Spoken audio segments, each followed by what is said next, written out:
Clara Whitmore slammed her frozen fists against the iron bars until her knuckles split and bled. Nobody stopped. Nobody even looked. 3 days in this cage, and she'd learned the truth about decent folks. They'd watch you die before they'd risk a whisper of gossip. The blizzard had stolen her voice yesterday. Today it was taking her fingers. Tomorrow, if there was a tomorrow, it would take whatever was left. Then a wagon stopped. A man climbed down, and 5 children asked their papa why a lady was locked in a cage. Stay with me until the very end. Drop a comment with your city so I can see how far Clara's story reaches today. John, Papa, she ain't moving. Papa, is she dead? Hush now, both of you. Clara heard the voices through the howling wind. Far away. Unreal. She'd stopped trusting her ears 2 days ago when the cold started playing tricks. But then knuckles rapped against iron. Hard. Real. Ma'am, can you hear me? She forced her eyes open. A man's face swam into focus, dark eyes, jaw rough with stubble, snow catching and hair gone gray at the temples. How long you been in here? Clara's lips cracked when she tried to speak. 3 days. Lord Almighty. The man stood and turned. Maggie, get the canteen, the wool-wrapped one, now. Papa, what are you? Now, Maggie. Clara watched him through the bars. Tall, broad shoulders, the kind of man who'd seen hard things and kept standing. He crouched back down and studied the padlock on the cage. Who's got the key? Sheriff. The words scraped out of her throat like broken glass. Where? End of the street. But mister, he won't. The man was already walking away. A girl appeared at the cage. 14, maybe dark braids her father's serious eyes. She pushed a canteen through the bars. Drink slow, ma'am. Real slow. Clara's hands shook so bad she nearly dropped it. The water burned going down. Best thing she'd ever tasted. What's your name? The girl asked. Clara Whitmore. I'm Maggie. That's my papa, Eli McAllister. She glanced toward the sheriff's office. He's fixing to get you out of there. Your papa don't know what he's walking into. Maggie almost smiled. Mister, you don't know my papa. Eli McAllister pushed through the door of the sheriff's office without knocking. Sheriff Walt Decker looked up from his desk, a whiskey glass halfway to his lips. Help you? Woman in a cage out there. What about her? I want her out. Decker set down his glass, slow, deliberate. That woman's a vagrant. Attacked a decent citizen. She's right where she belongs. She's been in that cage 3 days. In a blizzard. No food, no water. Teaches her kind to keep moving. Eli stepped closer to the desk. What was her trial date? Don't need a trial for vagrants. So you locked up a woman without charges, without a judge. Left her to freeze. Eli's voice stayed level, but something in it made Decker's hand drift toward his gun. That ain't law. That's murder on a schedule. You watch your mouth, stranger. I'll do better than that. Eli planted both hands on the desk and leaned in. I'll ride to Fort Laramie, talk to the territorial marshal, give him names, dates, a detailed account of how Bitter Creek lets women die in cages while the sheriff drinks whiskey. Decker's face went red. You threatening me? I'm promising you. Get out of my office. Give me the key first. Like hell. Eli straightened up. Then I'll break the lock myself. And when the marshal asks why, I'll tell him you chose whiskey over a woman's life. He turned toward the door. Your call, Sheriff. Wait. Eli stopped. Decker yanked a key ring from his belt and threw it. The keys hit Eli's chest and clattered to the floor. Take her. But she's your problem now, McAllister. Every damn thing she does, it's on you. I can live with that. Can you? Decker's lip curled. Heard you got 5 young'uns at home. No wife. You sure you want another mouth to feed, another body to look after? Eli picked up the keys. What I want is for you to remember something. Yeah, what's that? I remember faces. He walked out without looking back. The crowd had grown while Eli was inside. 20, maybe 30 people gathered around the cage now, watching, whispering. Not one of them lifting a finger. Eli pushed through them without a word. Papa! Lily's voice rang out from the wagon. Is she gonna be okay? She will be. He crouched by the cage and found the right key. Ma'am, I'm gonna open this door. Can you move? Clara tried to shift her weight. Her legs wouldn't cooperate. I can't feel. That's all right. I've got you. The lock clicked open. The door swung wide. Eli reached in and lifted her out, one arm under her knees, one around her back. She weighed almost nothing. 3 days without food would do that. I've got you, he said again. You're safe now. Clara wanted to believe him. She wanted to believe anything. A woman's voice cut through the crowd. Eli McAllister, have you lost your mind? You don't know what that creature's been doing. What diseases she's carrying. You can't bring that into your home with your children. Martha. Eli's voice was quiet, but it carried. Shut your mouth.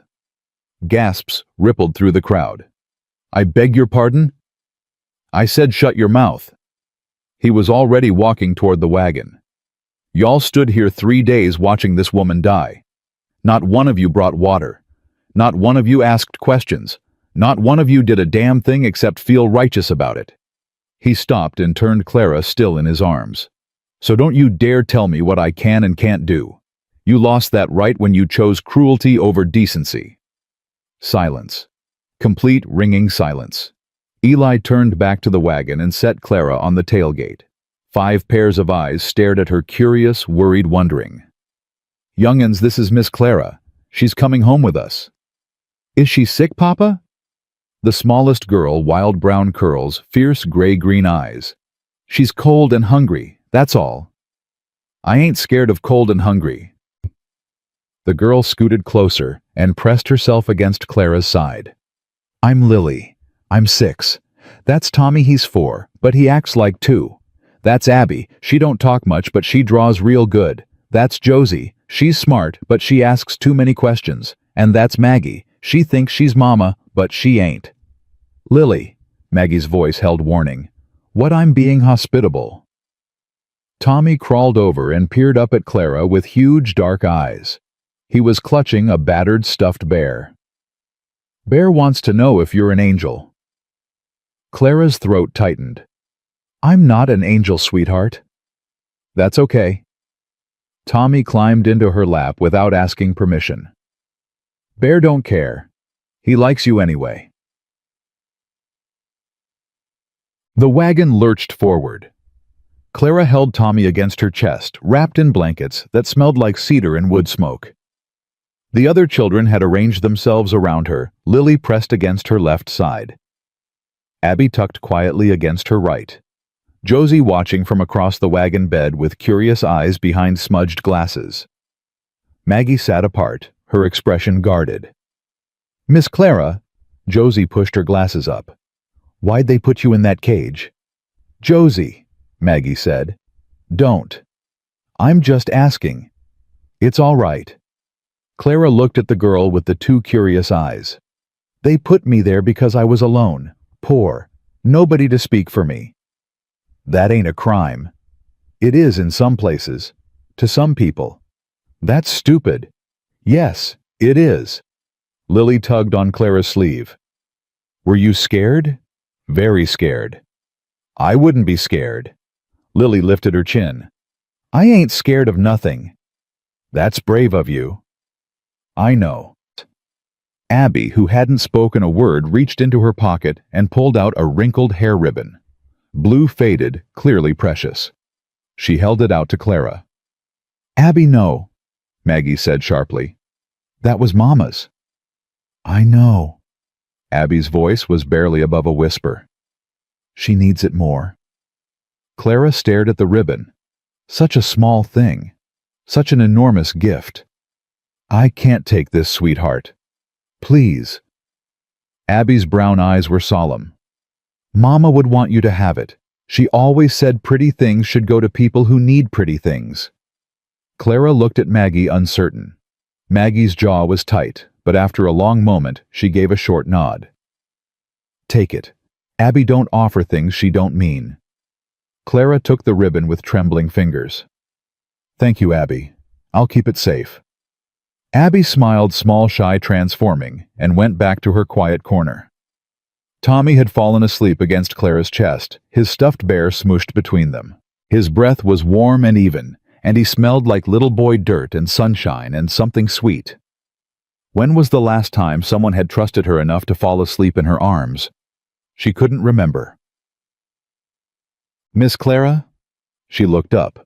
Josie had scooted closer, her glasses reflecting the gray winter light. Yeah. Were you running from someone before they caught you, I mean? Clara hesitated. You don't have to say, Josie added quickly. I read a lot. Stories about people who run from bad things. You got that look? What look? The look of someone who's always watching the road behind them. For an 11-year-old, this child saw too much. Yes, Clara said quietly. I was running from someone. Are they going to come looking for you? Maybe. Papa won't let them take you. Josie said it with absolute certainty.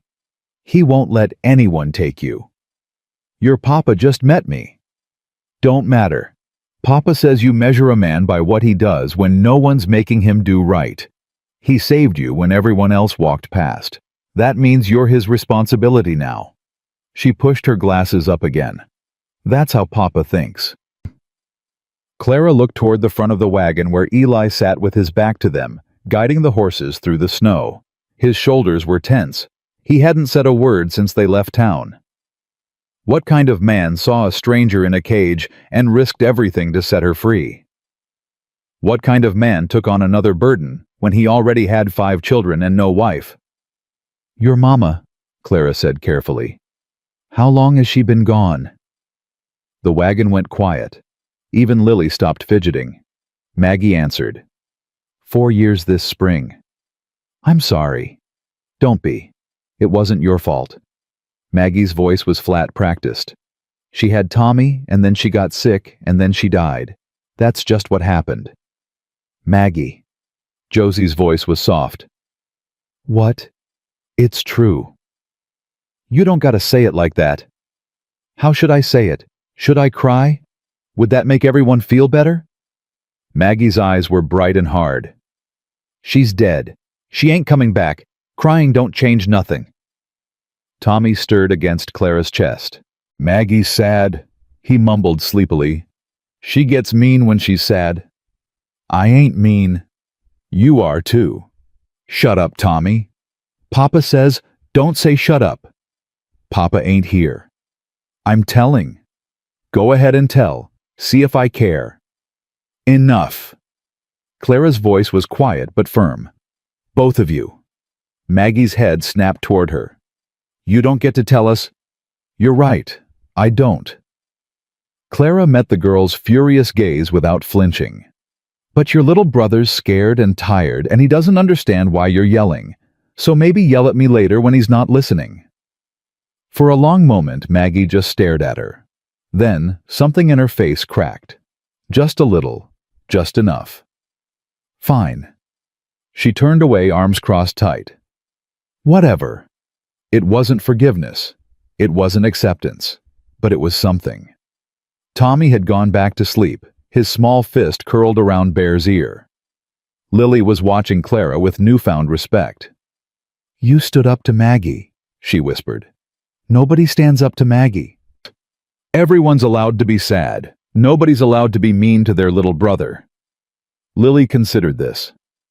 I'm mean to Tommy sometimes. Then maybe don't be. He's annoying. So are you, probably. Lily grinned, gap-toothed and delighted. I like you, Miss Clara. Moo. The ranch appeared through the thinning snow like a promise. Clara saw a log house with smoke rising from the chimney, a barn with faded red paint, corrals and outbuildings, and a windmill turning slow against the gray sky. A dog came bounding out to meet them, barking like the world was ending. That's Blue, Tommy said, suddenly awake. He's the best dog. He's scared of chickens, Lily added. Don't mean he ain't the best. The wagon stopped. Eli climbed down and came around to the back. Can you walk, Miss Clara? I think so. She couldn't. Her legs buckled the moment she tried to stand. Eli caught her before she hit the ground. Easy. I've got you. He carried her inside. The house was warm, wood smoke and herbs and something baking in the oven. Clara wanted to weep from the simple relief of being warm. Eli set her in a chair by the fireplace and piled blankets around her.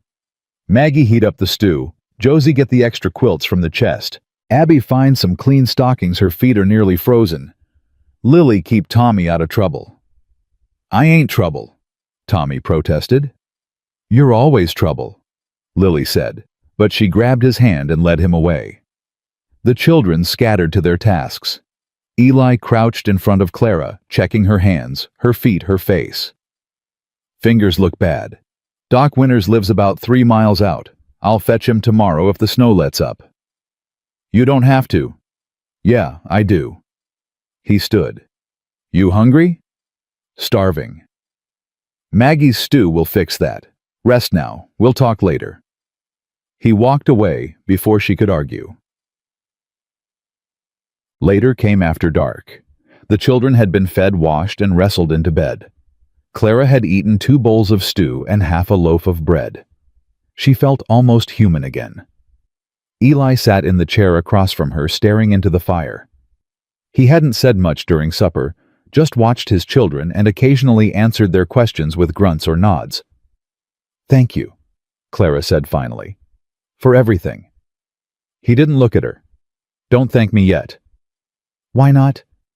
Because I got questions, and you might not like them. Clara's stomach tightened. Here it comes, the price. There's always a price. Ask. Eli turned to face her. His eyes were steady, unreadable. Who's hunting you? She could lie. She could make up a story, but this man had risked his reputation, his standing in town, maybe his safety, all for a stranger in a cage. He deserved truth. His name's Victor Shaw, owns a mining operation in Colorado. He buys labor contracts from factories back east, makes people sign papers they can't read, works them till they break. And you were one of them. 3 years. I thought I was signing a work agreement, honest pay for honest work. Clara's hands curled into fists. I was wrong. What happened? I tried to leave. He said I owed him, said I'd signed away my freedom. His brother Marcus came after me when I ran. She touched her cheek, remembering. I fought back, scratched his face bad. Been running ever since. How long? 6 months. Eli was quiet for a moment. This Marcus. He the one who told the sheriff to lock you up. I reckon so. I didn't see him in town, but that don't mean he wasn't there. He'll come here. Looking for you. Probably. Clara met his eyes. That's why I should leave. Soon as I can walk, I'll go. You got 5 children to think about. You don't need my trouble. Let me worry about what I need. Mr. McAllister. Eli. Eli. She took a breath. You don't know what Victor Shaw is like. He don't give up. He thinks he owns people, and when someone takes what's his... She shook her head. He'll burn your whole life down to make a point. Eli stood and walked to the window. He stared out at the darkness for a long moment.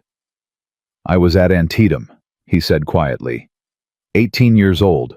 Watched my best friend die with his guts in his hands, calling for his mama. He turned back to her. I know what evil men are capable of. I know what they do when they think no one's watching. Then you know why I should go. I know why you should stay. Clara stared at him. What? You run, he'll find you. You're alone, you're tired, you got no money and no friends. How long before he catches up? She didn't answer.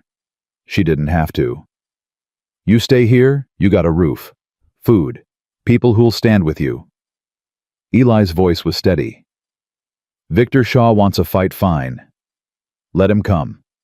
But he won't find a scared woman running alone. He'll find a family. And families don't break easy. You'd do that for someone you just met. My wife would have done it. His voice roughened. She'd have pulled you out of that cage herself if she'd been there. She'd have told me I was taking too long. He almost smiled. Sarah never could stand by when someone needed help. She sounds like a good woman. The best. He turned back to the window. I ain't her. I ain't kind like she was. But I remember what she taught me. And I won't shame her memory by walking past someone in trouble.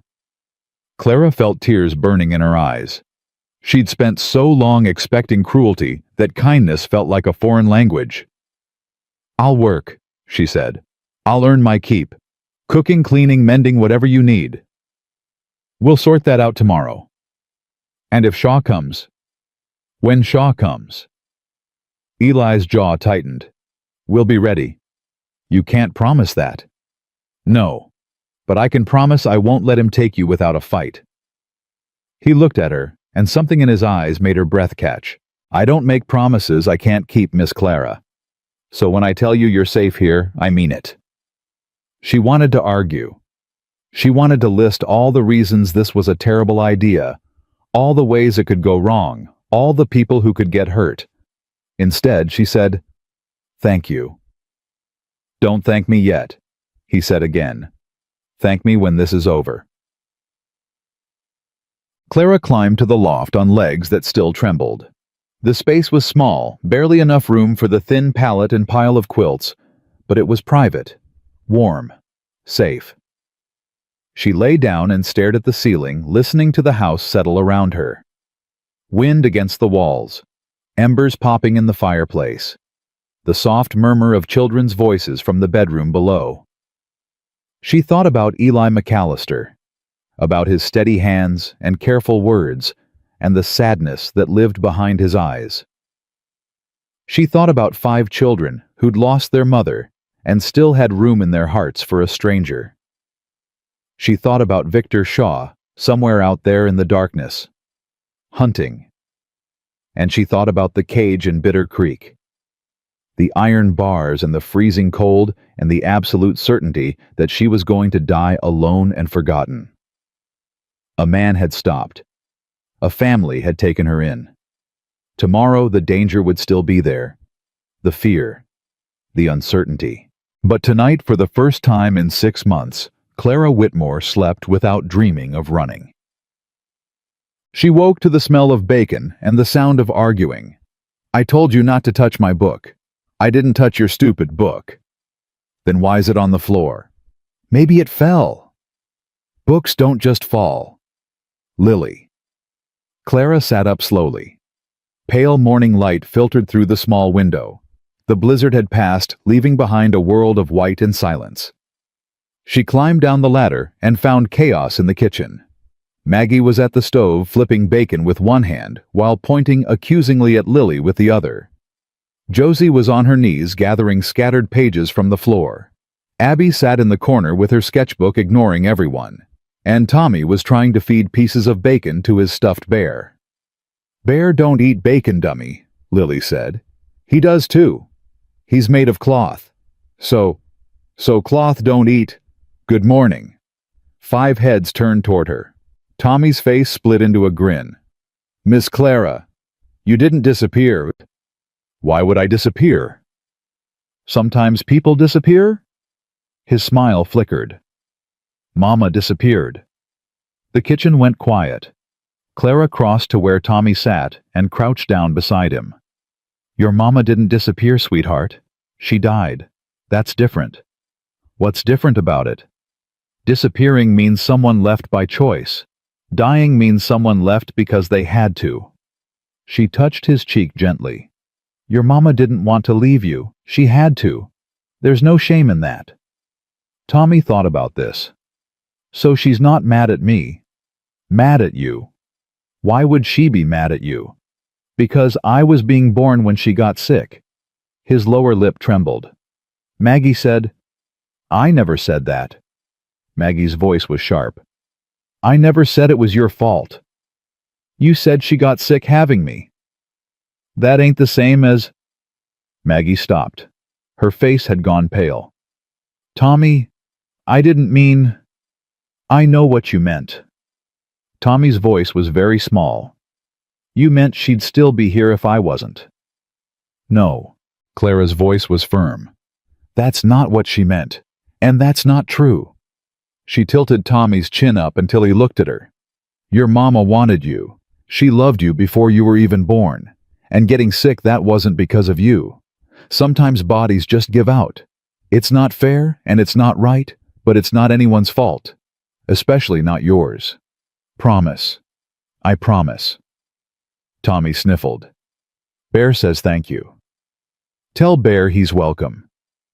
Clara stood and found Maggie staring at her with an expression she couldn't read. Where's your father? Clara asked. Barn, checking on the animals. Maggie turned back to the stove. Bacon's almost done. You should eat. It wasn't quite an apology, but it was close. After breakfast, Clara insisted on helping clean up. Maggie tried to argue, You're still recovering, you should rest, but Clara wouldn't hear it. Resting makes me anxious.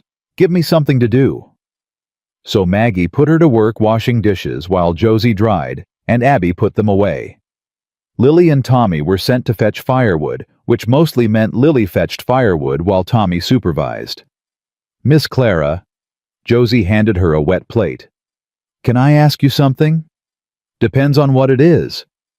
Why'd you scratch that man's face, Marcus, I mean? Clara's hand stilled in the soapy water. He was trying to hurt me. Hurt you how? Josie? Maggie's voice was warning. I'm just asking. Some questions ain't polite. But it's all right. Clara resumed washing. He was trying to force me to do something I didn't want to do, so I fought back, that's all. Josie was quiet for a moment. Did it work? Fighting back? I'm here, ain't I? Yeah. Josie pushed her glasses up. I guess you are. The back door opened and Eli came in stamping snow off his boots. His cheeks were red from cold and his breath fogged in the air. Snow's too deep for the wagon. Doc Winters will have to wait. He glanced at Clara. How are your hands? She held them up. The fingers were still swollen and discolored, but she could move them. Better. Good. He hung his coat by the door. Maggie, I need you to help me clear the path to the barn. Josie, you're on firewood. Abby. I'll stay with Miss Clara. Abby's quiet voice surprised everyone. She shouldn't be alone. Eli raised an eyebrow but didn't argue. Fine. Lily, keep Tommy inside. It's too cold for little ones. I ain't little, Tommy protested. You are too, Lily said. You're the littlest. I'm bigger than Bear. Bear don't count. Eli headed for the door, then stopped. Miss Clara. Yes. We'll talk later. About plans. His eyes met hers. About what comes next. She nodded. He walked out into the snow. The day passed in a rhythm Clara hadn't known in years. Chores, meals, small conversations, children underfoot. She helped Maggie make bread, listened to Josie read aloud from a worn book of poetry, watched Abby sketch a picture of Blue the dog, refereed 3 arguments between Lily and Tommy, answered 1,000 questions about where she came from, where she'd been, what she'd seen. She didn't tell them everything. Some things weren't for children's ears, but she told them enough. You were really in a factory. Josie's eyes were wide. Like in the books. Like in the books, only worse. How worse? 14 hours a day, 6 days a week, Machines so loud you couldn't hear yourself think. Air so thick with cotton dust you couldn't breathe. That sounds terrible. It was. Clara tied off a piece of thread. But I survived it. Just like I survived the cage. Just like I'll survive whatever comes next. Lily looked up from where she was attempting to braid Tommy's hair. You're tough, ain't you, Miss Clara? I reckon I am. Good. Lily nodded firmly. We need more tough people around here. Tia. Evening came quick in winter. By the time Eli finished his work outside, the sun was already sinking behind the mountains. He came in covered in snow, his face drawn with exhaustion. The children surrounded him immediately. Tommy demanding to show him a picture Abby had drawn. Lily wanting to tell him about a word she'd read. Josie asking if they could have pie for dessert. Eli fielded them all with patient efficiency, doling out attention like a man who'd learned to stretch it thin. Clara watched from the corner and saw something she recognized. A parent running on empty. Giving everything. Keeping nothing for himself. After supper, stew again, but thicker this time with more vegetables, the children were sent to bed with minimal complaint. The house grew quiet. Eli sat by the fire. Clara sat across from him. So, she said. Plans. Plans. He stared into the flames. First things first. Doc Winters soon as the snow clears. Your hands need looking at. Frostbite can turn nasty if it ain't treated right. I've had worse. Don't make this better. He shifted in his chair. Second thing. You need to know what you're walking into if you stay. I know there's danger. Not just that. He looked at her. I got 5 children who've already lost their mother. They're gonna get attached to you. They already are. Tommy thinks you're some kind of angel. Lily's decided you're her new hero. Even Maggie. He stopped. Point is, if you leave, it's gonna hurt them. I don't plan on leaving. Plans change. Shaw comes with enough men, enough guns. He shook his head. I ain't saying this to scare you. I'm saying it so you understand what's at stake. Clara leaned forward. I understand. And I'm still staying. Why? The question caught her off guard. What do you mean, why? I mean, why stay here? Why not keep running? You got to California, Mexico somewhere. Shaw can't follow. Why risk everything on a stranger and his kids? Clara thought about the question, really thought about it. Because I'm tired, she said finally. Tired of running. Tired of being scared. Tired of waking up every morning not knowing if it's going to be my last. She met his eyes. Your wife was right. Kindness isn't about what people deserve. It's about who we choose to be. You chose to help me when everyone else looked away. Now I'm choosing to stay. To fight. To be more than just someone who runs. Eli was quiet for a long moment. All right, he said finally. Then we fight together. He held out his hand. Clara took it. His palm was rough and calloused warm despite the cold. He shook once firm, then let go. Get some sleep, he said. Tomorrow we start preparing. Shaw ain't gonna wait forever. Clara climbed to the loft with those words ringing in her ears. Shaw ain't gonna wait forever. She knew it was true. She knew danger was coming. But for the first time in 6 months, she wasn't facing it alone. She closed her eyes and slept. 3 days passed before the snow cleared enough for Doc Winters to make it through. Clara spent those days learning the rhythm of the McAllister household. Up before dawn to help Maggie with breakfast. Feeding chickens while Josie recited facts from whatever book she'd been reading. Mending torn sleeves and patched knees until her fingers ached. Scrubbing floors on hands and knees while Lily supervised and offered unhelpful advice. You missed a spot. Where? There. Lily pointed vaguely at the entire floor. Everywhere. That's not helpful, Lily. I ain't trying to be helpful. I'm trying to be honest. Clara wrung out the rag and sat back on her heels. Those ain't always the same thing, you know. Lily considered this. Mama used to say that too. Smart woman, your mama? She was the smartest. Lily plopped down beside Clara, apparently done with supervising. Papa says I got her stubbornness. Maggie says I got her temper. Josie says I got her nose. She wrinkled said nose. I don't know what that means. Noses all look the same to me. Clara smiled despite herself. It means you remind them of her. That's a good thing. Is it? Lily's voice went quiet. Sometimes when Papa looks at me, he gets this face. Like he's happy and sad at the same time. I don't like it. He's not sad because of you. He's sad because he misses her. But I'm right here. That's not how grief works, sweetheart. Clara reached out and tucked a wild curl behind Lily's ear.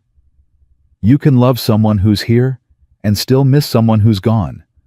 Your papa's heart is big enough for both. Lily chewed on this for a moment. Then she stood up, brushed off her dress, and announced, I'm gonna go tell Tommy that Bear's stupid. Lily! But she was already gone, slamming the back door behind her. Clara shook her head and went back to scrubbing. That evening after supper, Doc Winters arrived on a tired-looking mule. He was an older man, silver-haired and weathered, with hands that shook slightly, but eyes that missed nothing. So you're the woman from the cage, he said, unwrapping Clara's hands with gentle efficiency. Whole town's been talking about you. I imagine they have. Most of it ain't kind. He examined her fingers, pressing gently on the swollen joints. But most folks ain't kind, so that figures. What are they saying? That Eli McAllister's lost his mind. That he brought a vagrant woman into his home with his children. That you're probably a thief, a whore, or both. He glanced up at her face. Pardon my language. I've heard worse. I reckon you have. He produced a tin of salve from his bag and began applying it to her fingers. Frostbite's not as bad as I feared. You'll keep all your fingers, though they'll ache something fierce when the weather turns cold for the rest of your life. Small price. That's one way to look at it. He wrapped her hands in clean bandages. The other way is to wonder what kind of town locks a woman in a cage and leaves her to freeze. Clara didn't answer. Doc Winters finished his work and packed up his bag. At the door, he paused. Eli's a good man. Best I know, if I'm being honest. But he's been breaking himself trying to hold this family together since Sarah died. He looked back at her. Don't give him another thing to break over. If you're planning to run, do it now, before those children get any more attached. I'm not running. Then I hope you're ready for what's coming. He tipped his hat. Storm's building, Miss Clara. I can feel it in my bones. And I ain't talking about the weather. He walked out into the evening cold. Clara stood at the window and watched him go, his words echoing in her head. Storm's building. She already knew. The first letter arrived 4 days later. Eli had ridden into town for supplies, flour, sugar, ammunition. He came back with a face like thunder and an envelope clutched in his fist. Young'uns, go to your room. But, Papa, Josie started. Now. Something in his voice made them obey without argument. Even Lily went, though she shot Clara a worried look over her shoulder. When the bedroom door closed, Eli handed Clara the letter. She didn't want to open it. She knew what it would say before she read a single word. But her hands moved anyway, unfolding the paper, scanning the neat copperplate writing. To the thief who stole my property. I know where you are. I know who's hiding you. Return what belongs to me, or I will come collect it myself. And I will not come alone. V. Shaw. Clara's hands were shaking. Where did you get this, postmaster? Said a man paid him $2 to deliver it personally. Wouldn't say what the man looked like. Eli's jaw was tight. Reckon I can guess. Marcus. Clara's stomach turned to ice. He's here. In Bitter Creek. Or he was. Could have moved on by now. He hasn't. She knew it the way she knew her own heartbeat. He's watching. Waiting. He wants me to know he's close. That's how they work, Shaw and his brother. They like the fear. like to let it build before they strike. Eli took the letter from her hands and walked to the fireplace. He held it over the flames. "What are you doing? What needs doing?" He dropped the letter. They watched it blacken and curl, the words dissolving into ash. "He wants you scared. Don't give him that." Easy for you to say. No, it ain't. Eli turned to face her. "I've got 5 children sleeping in that room. 5 reasons to be terrified of what's coming. But fear don't solve problems. Preparation does. So what do? We get ready." He walked to the gun rack and pulled down 2 rifles. "Tomorrow, I'm teaching you to shoot." Clara stared at him. "I've never fired a gun in my life." "Then tomorrow's a good day to learn."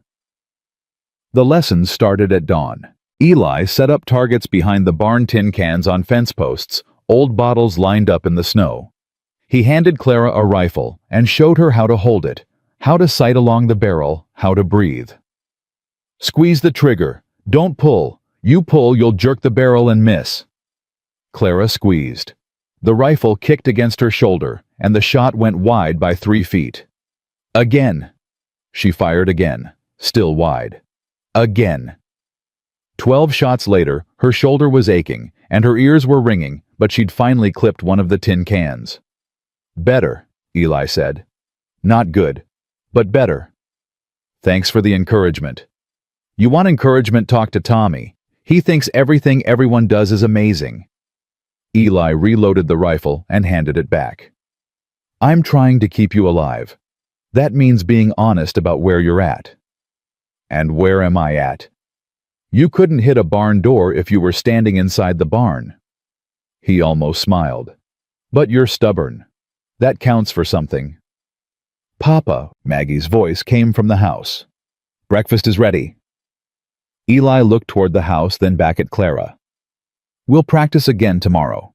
And the day after. Every day until you can shoot straight. And then we pray it's enough." A week passed, then 2. Clara's aim improved from terrible to passable. Her hands healed enough that the bandages came off. She fell into the rhythm of the household so completely that some mornings she forgot she hadn't always been there. The children helped with that. Tommy followed her everywhere, Bear tucked under one arm, chattering about everything and nothing. He told her about the cow that had kicked Papa last spring, about the time Lily ate a bug on a dare and threw up for an hour, about the stars that Mama used to show him through the window before she got sick. "That one's called the bear," he said one night, pointing at the sky. "Like my bear. Mama said it watches over us." "That's nice, sweetheart. Do you think Mama's up there with the stars?" Clara's throat tightened. I think people we love are never really gone. They stay with us, in our hearts, in our memories, in the things they taught us." Tommy considered this. "So Mama's in my heart." "Yes. And in Bear. Maybe Bear too." Tommy hugged his stuffed bear tighter and smiled. "That's good." Bear was lonely. Josie was different, less openly affectionate, but endlessly curious. She peppered Clara with questions about the world beyond Bitter Creek, about cities and factories and trains, about books she'd read and places she'd been, about everything. "Did you ever see the ocean?" "Once, when I was younger." "What's it like?" Clara thought about it. "Big, bigger than you can imagine, and loud. The waves never stop. It smells like salt and fish and something else, something wild. I want to see it someday." Josie pushed her glasses up. "I want to see everything someday." "You will. Promise?" Clara hesitated.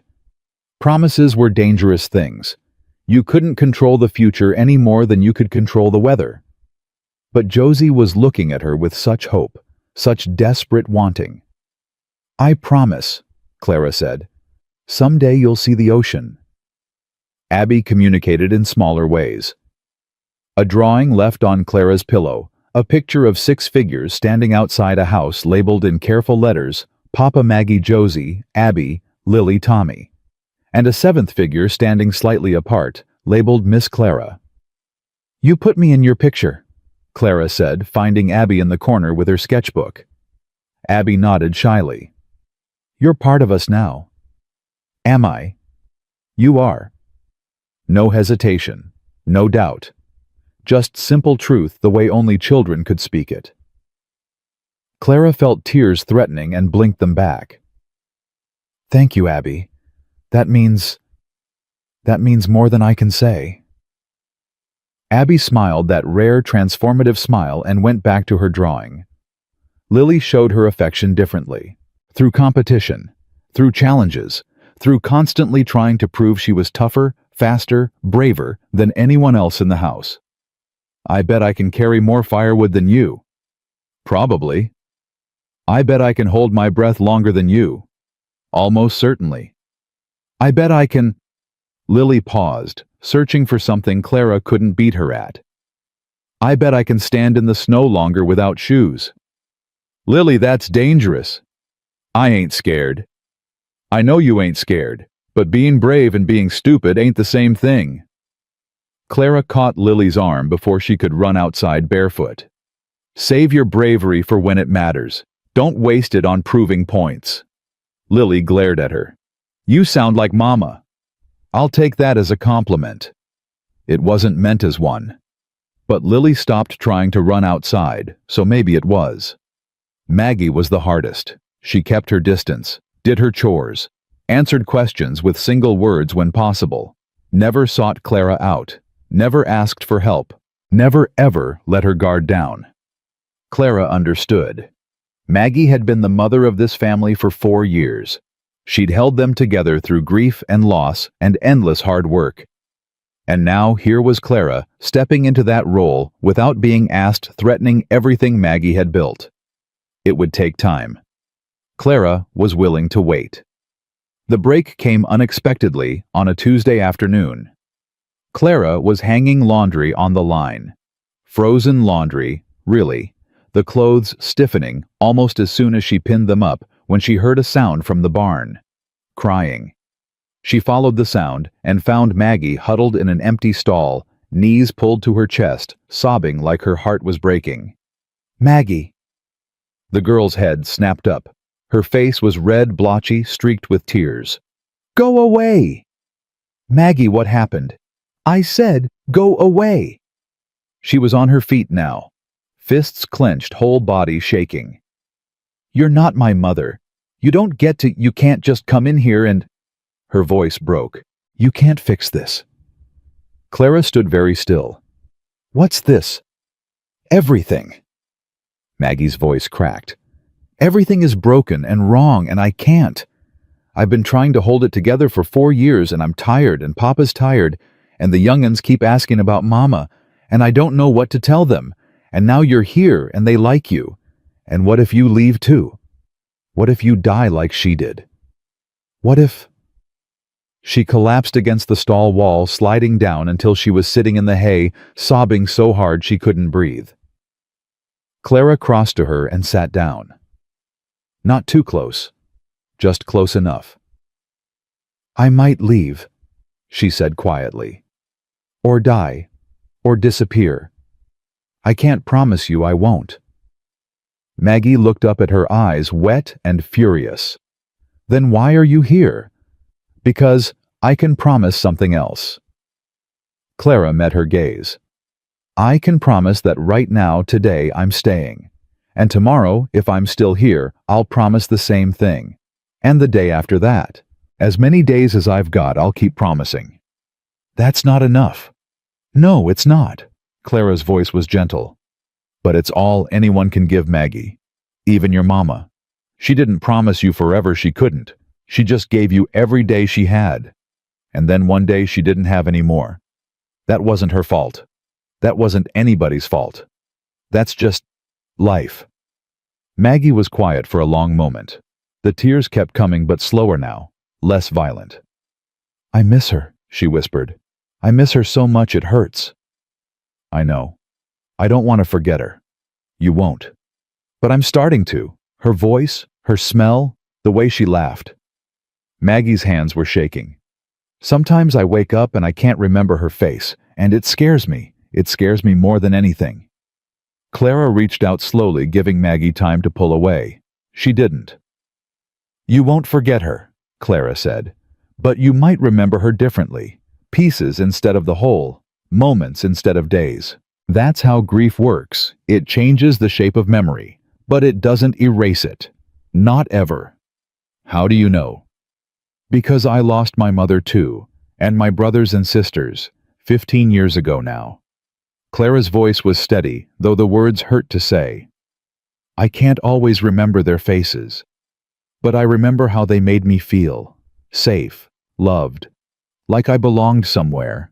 That's what matters, not the details, the feeling." Maggie was staring at her. "You lost your whole family." "I did." How did you keep going?" Clara thought about the question, really thought about it. "I didn't for a while. I just survived. Put one foot in front of the other. Did what I had to do to get through each day." She paused. "But then something changed. I realized that surviving wasn't the same as living. That I could honor their memory by being happy, not just by enduring." "Did it work?" "I'm still figuring that out."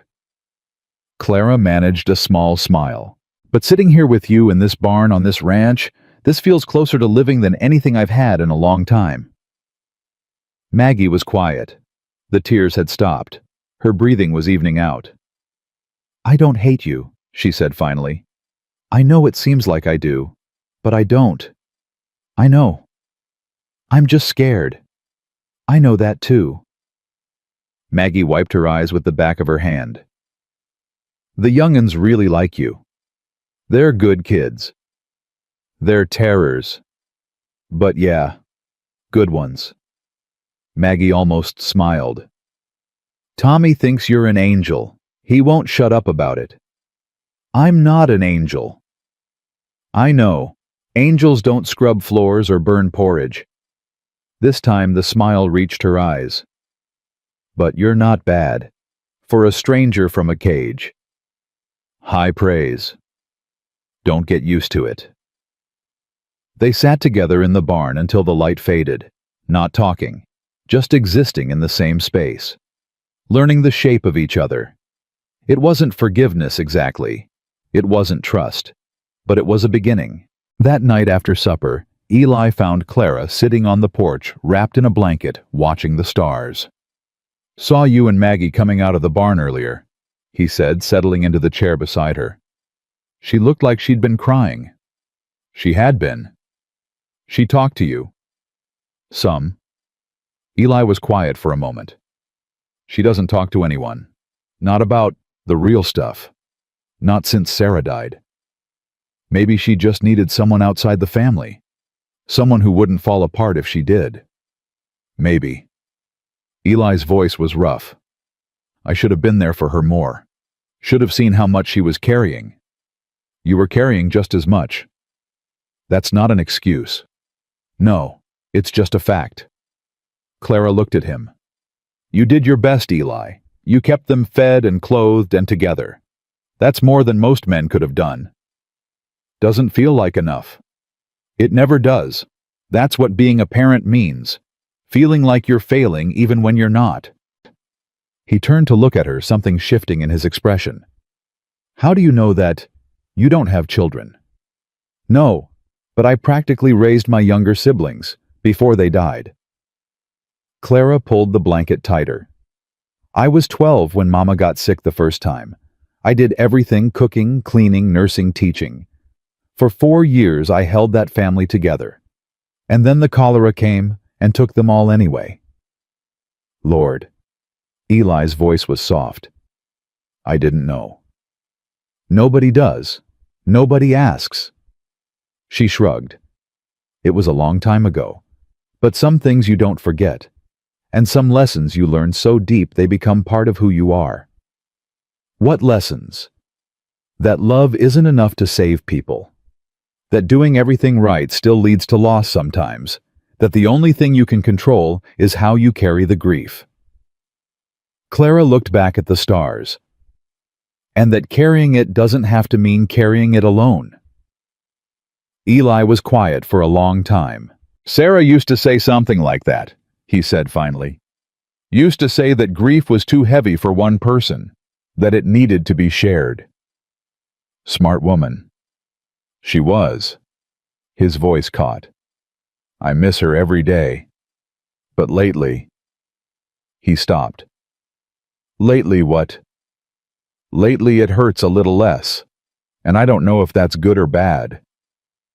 Clara looked at him, really looked at him, at the lines around his eyes, and the gray in his hair, and the weight he'd been carrying alone for 4 years. It's good, she said quietly. It means you're healing. And healing doesn't mean forgetting. It just means the wound is finally starting to close. You believe that. I'm trying to. They sat together in the darkness, watching the stars wheel overhead. The cold was bitter, but neither of them moved to go inside. Clara, Eli said finally. Yeah. I'm glad you're here. The words were simple, but the way he said them, raw and honest and slightly wondering, made Clara's chest ache. I'm glad too, she said, and she meant it. The attack came 3 weeks later. Clara was in the root cellar counting jars of preserved vegetables when she heard Blue start barking. Not his usual excited bark. Something sharper. Angrier. She climbed out of the cellar and saw dust rising on the eastern road. Riders. 6 of them. Moving fast. Her blood turned to ice. Eli! He was already running toward her from the barn rifle in hand. His face was grim. Get the children inside. Now! Clara ran for the house. Maggie met her at the door, already gathering the younger ones. What's happening? Riders coming, 6 of them. Clara grabbed Tommy and pushed him toward Maggie. Take them to the back room. Lock the door. Don't come out until your papa or I come for you. Miss Clara. Go, Maggie, now. For once, Maggie didn't argue. She herded her siblings toward the back of the house, Tommy's confused wailing fading as the door slammed shut. Clara grabbed the second rifle from the rack and ran back outside. Eli was standing in front of the house, rifle raised, watching the riders approach. Clara took position beside him. You should be inside, he said without looking at her. So should you. Clara. I ain't hiding, Eli, not anymore. He didn't argue. Maybe he knew there was no point. The riders reined up about 50 yards out, 6 men all armed. And at the front on a gray horse sat a man Clara recognized, Marcus Shaw.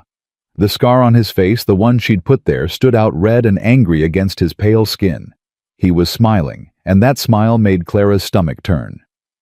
Well, well, Marcus called out. There you are, Clara. Been looking for you. You found me. Clara's voice didn't shake. She was proud of that. Now what? Now you come with us. Nice and easy. Nobody gets hurt. And if I don't? Marcus's smile widened. Then this nice farmhouse burns to the ground with everyone in it. Your choice. Eli stepped forward. You're on my land. I'm giving you one chance to leave. Or what farmer you'll shoot me. Marcus laughed. You're outnumbered 6-2. Even if you're a good shot, which I doubt, you can't take all of us. Don't have to take all of you. Just have to take you. Eli's rifle was steady, aimed right at Marcus's chest. Your men might kill us after, but you'll be dead first. That a trade you want to make? The smile flickered, just for a second. You don't know who you're dealing with, Marcus said. My brother's got connections. Money. Power. You cross us and... I know exactly who I'm dealing with. Eli's voice was ice. A coward who locks women in cages. A bully who beats people who can't fight back. A man who thinks he can own other human beings. He took another step forward. I fought in the war, Shaw. I've seen men like you. Seen what happens to them when they finally meet someone who ain't afraid. Big words for a dead man. Maybe. But I ain't dead yet. And until I am, you ain't touching her. For a long moment, nobody moved. Clara could hear her own heartbeat, could feel the rifle shaking slightly in her hands, could see the other riders shifting nervously their horses, sensing the tension. Then a new voice rang out, high, fierce, absolutely furious. "You leave them alone!" Clara whipped around. Lily was standing in the doorway, fists clenched, her face twisted with rage. "Lily, get inside!" "You ain't taking Miss Clara," Lily shouted at Marcus. "She's ours. She belongs to us now." "Lily." Maggie appeared behind her, grabbing for her arm. "Papa said stay inside." "I don't care what Papa said. I ain't scared of them." Marcus was laughing now. "Look at this. The farmer's got himself a little army. A woman and some children." He raised his hand, signaling his men. "Enough games. Take her." Two riders spurred forward. Eli fired. The first rider tumbled from his horse, clutching his shoulder. The second rider hesitated, and Clara fired too, not as clean as Eli's shot, but close enough to make the man flinch and pull back. "Anyone else want to try?" Eli was already reloading. "I got plenty of ammunition." Marcus's face had gone red with rage. "You think this is over? You think shooting a couple of my men changes anything?" He pointed at Clara. "Victor wants you back, girl. He'll send more men, more guns. He'll burn this whole valley to the ground if he has to. Then I'll be ready. You'll be dead. Maybe." Eli raised his rifle again. "But so will you. Now get off my land before I put the next bullet between your eyes." Marcus stared at him, at Clara, at the children in the doorway. Then he yanked his horse's reins and turned. "This ain't over, McAllister. Not by a long shot. Enjoy your last few days. You're gonna need them." He rode away, his men following, leaving the wounded man groaning in the dirt. Nobody moved until they were out of sight. Then Clara's legs gave out and she sat down hard in the snow, the rifle falling from her numb fingers. "Clara!" Eli was beside her in an instant. "You hurt?" "No, just—" She couldn't find words, just shook her head. "Papa." Lily broke free from Maggie and threw herself at Eli. I told them they couldn't have her. I heard." Eli hugged her tight. "That was very brave, Lily, and very stupid. We're gonna have a long talk about following instructions." "I ain't scared of—" "I know you ain't scared. That's what worries me." Maggie had gathered the other children. Tommy was crying. Josie was pale. Abby was clutching her sketchbook like a shield. "What do we do now, Papa?" Maggie's voice was steady, but her eyes were terrified. Eli looked at Clara. Clara looked back. They both knew what this meant. Shaw would send more men, more guns, more violence. They couldn't stay here, couldn't fight off an army. There was only one choice left. "We run," Eli said quietly. "Pack what you can carry. We leave at first light." "Leave?" Josie's voice cracked. "But this is our home." "Home is wherever we're together." Eli put his hand on her shoulder. "We'll find a new place, somewhere safe, somewhere Shaw can't follow." "Does such a place exist?" Maggie asked.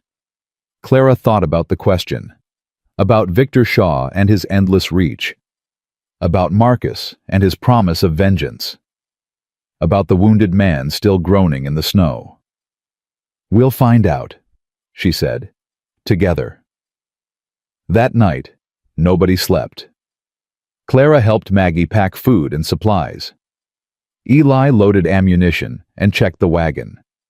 The children gathered their most precious possessions. Tommy's bear, Josie's books, Abby's sketch pad, Lily's. Lily packed a rock she'd found by the creek. No one asked why. Around midnight, Clara found herself alone with Eli in the barn, loading the last of the supplies. "There's a valley," Eli said quietly. "West of here. 3 weeks' travel, maybe more. A friend of mine settled there last year. Sent word it was good land. Safe." Safe from Shaw. Safe from anyone who doesn't know how to find it. Eli tied down a tarp over the wagon bed. "It's a risk, hard journey, winter travel. But it's better than waiting here for them to come back with more men." Clara nodded. "Then we go." Clara. Eli stopped what he was doing and turned to face her. This is your fight. Your choice. If you want to run alone, try to lead them away from us. No. Clara. I said no. She stepped closer to him. You asked me to stay. I stayed. You said we'd face this together. I meant it. Her voice was fierce. I'm not running anymore. Not from Shaw. Not from you. Not from whatever this is. She gestured between them at the space that had grown smaller over the past few weeks, at the looks that lasted too long, at the touches that lingered. Eli was very still. Clara, I'm a widower, with 5 children. I've got nothing to offer you except danger and hardship and— You've got yourself. Clara cut him off. Your honesty, your courage, your family that took in a stranger and called her their own. She was close enough now to see his breath fogging in the cold air. That's more than anyone's ever offered me. That's everything. For a long moment they just stood there, looking at each other. Then Eli reached out and cupped her face in his rough hands. If we survive this, he said quietly, I'm going to marry you, Clara Whitmore. I don't care if it's proper or decent or what anyone thinks. I'm going to make you my wife. Clara felt tears burning in her eyes. Is that a proposal? That's a promise. He rested his forehead against hers. Soon as we're safe, soon as the children are settled, I'm going to get down on one knee and do it right. But I needed you to know. I needed you to have something to hold on to. I've got something to hold on to. Clara's voice was barely a whisper. I've got you. They stayed like that for a long moment, forehead to forehead, breath mingling in the cold. Then Eli pulled back. First light, he said. Be ready. I will be. He walked out of the barn. Clara stood alone in the darkness, her heart pounding, her mind racing.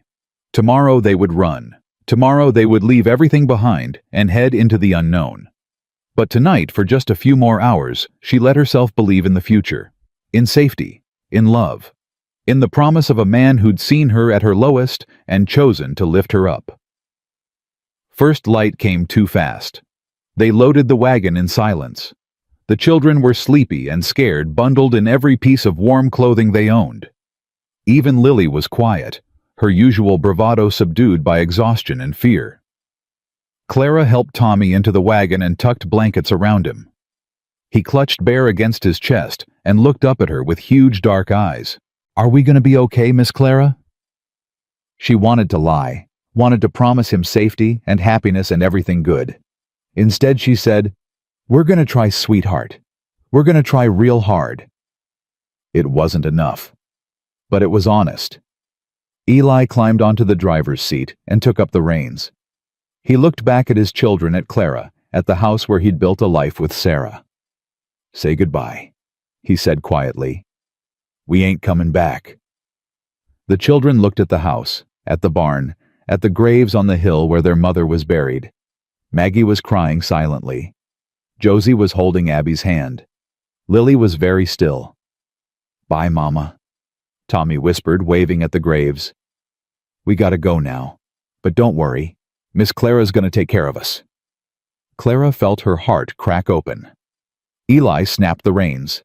The wagon lurched forward, and the McAllister family, plus one stranger who wasn't a stranger anymore, headed west into the unknown. Behind them, the sun rose over empty fields and abandoned dreams. Ahead, there was only road, only hope, only the uncertain promise of tomorrow. Clara looked back once, watching the house grow smaller in the distance. Then she turned forward and didn't look back again. The first 3 days were the hardest. Winter travel meant frozen roads and bitter winds and children who couldn't stop shivering, no matter how many blankets Clara piled on them.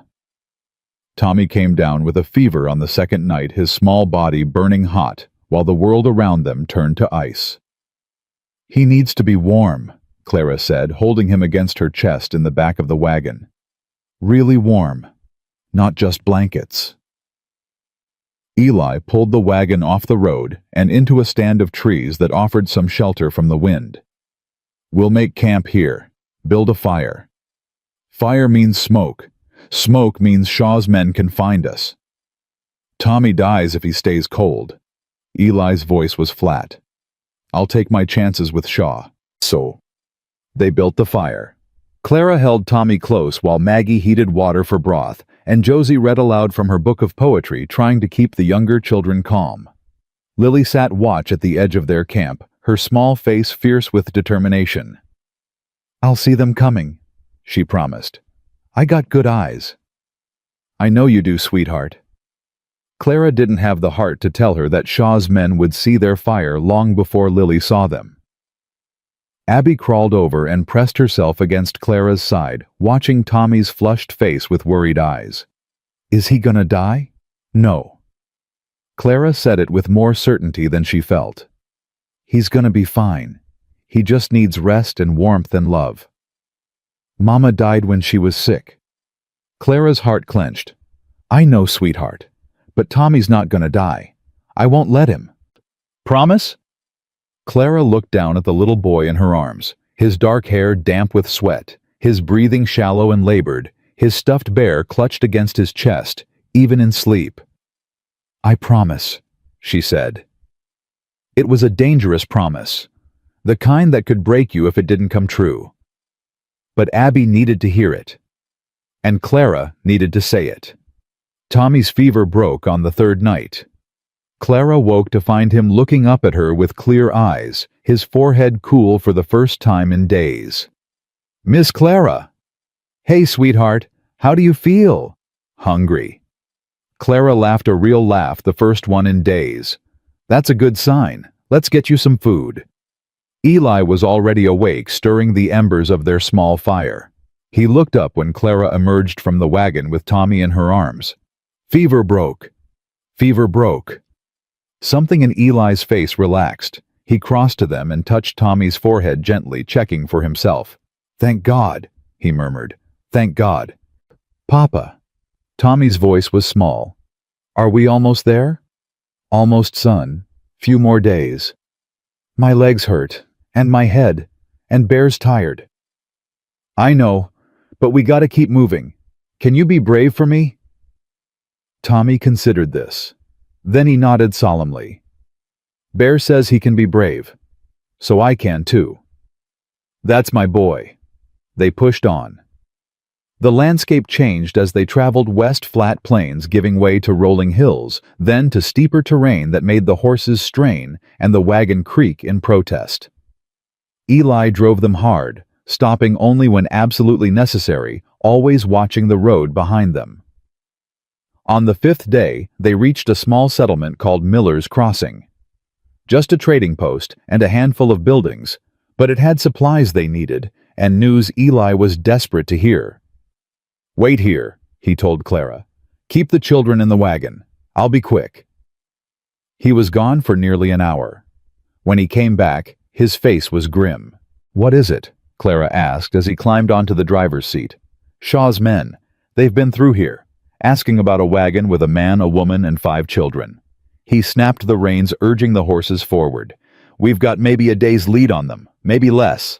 Clara's stomach dropped. How did they find us so fast? Don't know. Don't matter. What matters is, we move. Eli's jaw was tight. There's a pass about 20 miles west. Other side of it will be in different territory. Harder for them to follow. And if they catch us before we reach it? Eli didn't answer. He didn't need to. They drove through the night. Clara took turns with Eli at the reins while the children slept in fitful shifts. The cold was brutal, the darkness absolute, and every sound, every snap of a twig, every rustle of wind made her heart jump into her throat. Around midnight, Maggie crawled up to sit beside her. I can't sleep, the girl said quietly. Every time I close my eyes, I see them. Shaw's men, coming for us. I know the feeling. Are we gonna make it? Miss Clara, honestly? Clara thought about lying. Thought about offering false comfort, the kind of reassurance adults gave children to keep them from being scared. But Maggie wasn't a child anymore. Hadn't been for a long time. I don't know, Clara said honestly. But I know your papa's doing everything he can. And I know we're not giving up. That's not very comforting. No, but it's true. Maggie was quiet for a moment. Then she said, I'm glad you're here. I didn't think I would be, but I am. What changed your mind? The way you handled Tommy when he was sick. The way you talked to Abby about Mama. The way you stood next to Papa when Shaw's men came. Maggie pulled her blanket tighter. You could have run, saved yourself, but you didn't. Running wouldn't have saved me. Shaw would have caught up eventually. Maybe.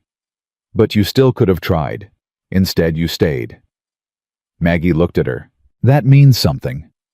Clara didn't know what to say, so she just reached out and squeezed Maggie's hand. They sat together in the cold darkness, watching the road ahead, waiting for dawn. The pass came into view on the 7th day. It was narrow, barely wide enough for the wagon, and steep climbing between two rocky outcrops before descending into a valley on the other side. Eli stopped the horses at the base and studied the terrain. Once we're through, we'll be safe. Shaw's got no jurisdiction on the other side, and the local law won't take kindly to strangers causing trouble. How long to get through? Hour, maybe 2. Depends on the road. Clara looked back the way they'd come. Empty. Quiet. But she could feel something in the air. A tension, a pressure, like the moment before a storm breaks. Let's go, she said. Now. They started up the pass.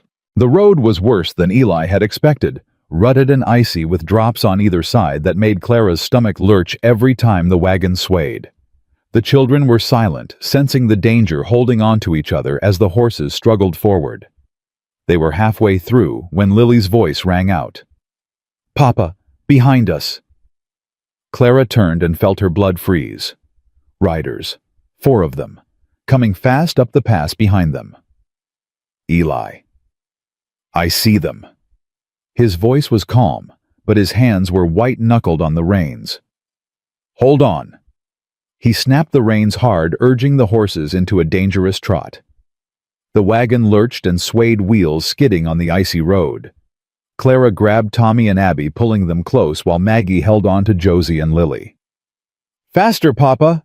Lily shouted. They're getting closer! The riders were gaining.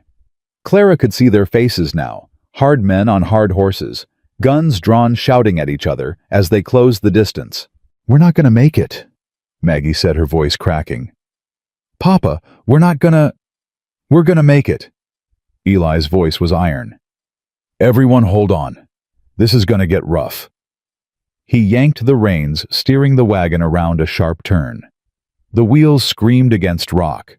For one terrible moment, Clara felt the wagon tilt, felt the edge of the cliff reaching up to grab them. Then they were through the road, straightening out the valley visible ahead.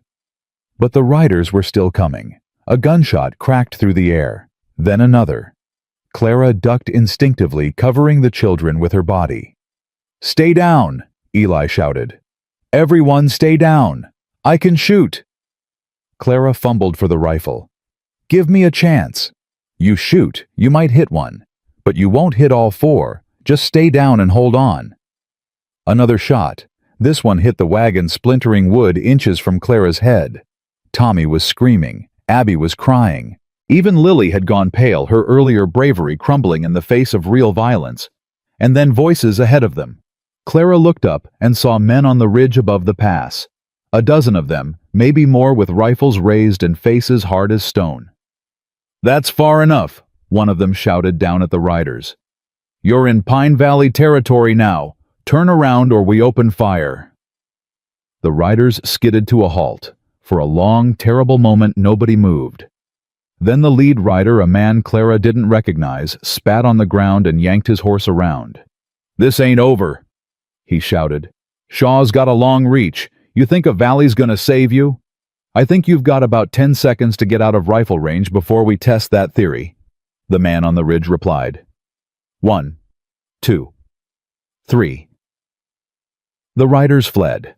Clara watched them go, her whole body shaking, her arms still wrapped tight around the children. Safe. They were safe. The man from the ridge rode down to meet them. Up close, he was younger than Clara had expected, maybe 30, with a kind face and worried eyes. "You folks okay?" "We are now." Eli's voice was rough. "Thank you." "Don't thank me yet. Those men'll be back. Shaw doesn't give up easy." The man extended his hand. "Name's Daniel Porter. I'm sort of the unofficial law around here." "Eli McAllister. This is Clara Whitmore and my children." Eli shook his hand. "We're looking for a man named Thomas Brennan. He settled here last year. Sent word that—" "Tom Brennan." Daniel's face lit up. "Hell, you're friends of Tom's. Why didn't you say so?" He turned to his men. "Stand down, boys. These are good folks." The tension in the air dissolved. Clara felt tears burning in her eyes. She blinked them back, not wanting the children to see. "Tom's place is about 5 miles into the valley," Daniel said. "I'll ride ahead. Let him know you're coming. He'll be glad to see friendly faces." "We'd appreciate that." Daniel tipped his hat and rode off, leaving them alone on the road. For a long moment, nobody spoke. Then Tommy's small voice broke the silence. "Miss Clara, can I come out now?" Clara laughed a wet, shaky sound and loosened her grip on him. "Yeah, sweetheart. You can come out now. We're safe." "Really safe, or pretend safe?" "Really safe." Tommy considered this. Then he held up Bear and said, "Bear's glad." He was scared. "I know. Me too." They rode into Pine Valley as the sun began to set. Clara watched the landscape change around them, harsh mountain giving way to gentler slopes, dead winter grass hinting at the green that would come in spring. It was beautiful, in a hard kind of way. The kind of place where life wouldn't be easy, but it would be possible. Tom Brennan was waiting for them at the edge of his property. He was a big man, barrel-chested and gray-bearded, with a booming voice that carried across the valley. When he saw Eli, his face split into a grin. "Eli McAllister, you old dog! I thought you'd never leave that ranch of yours."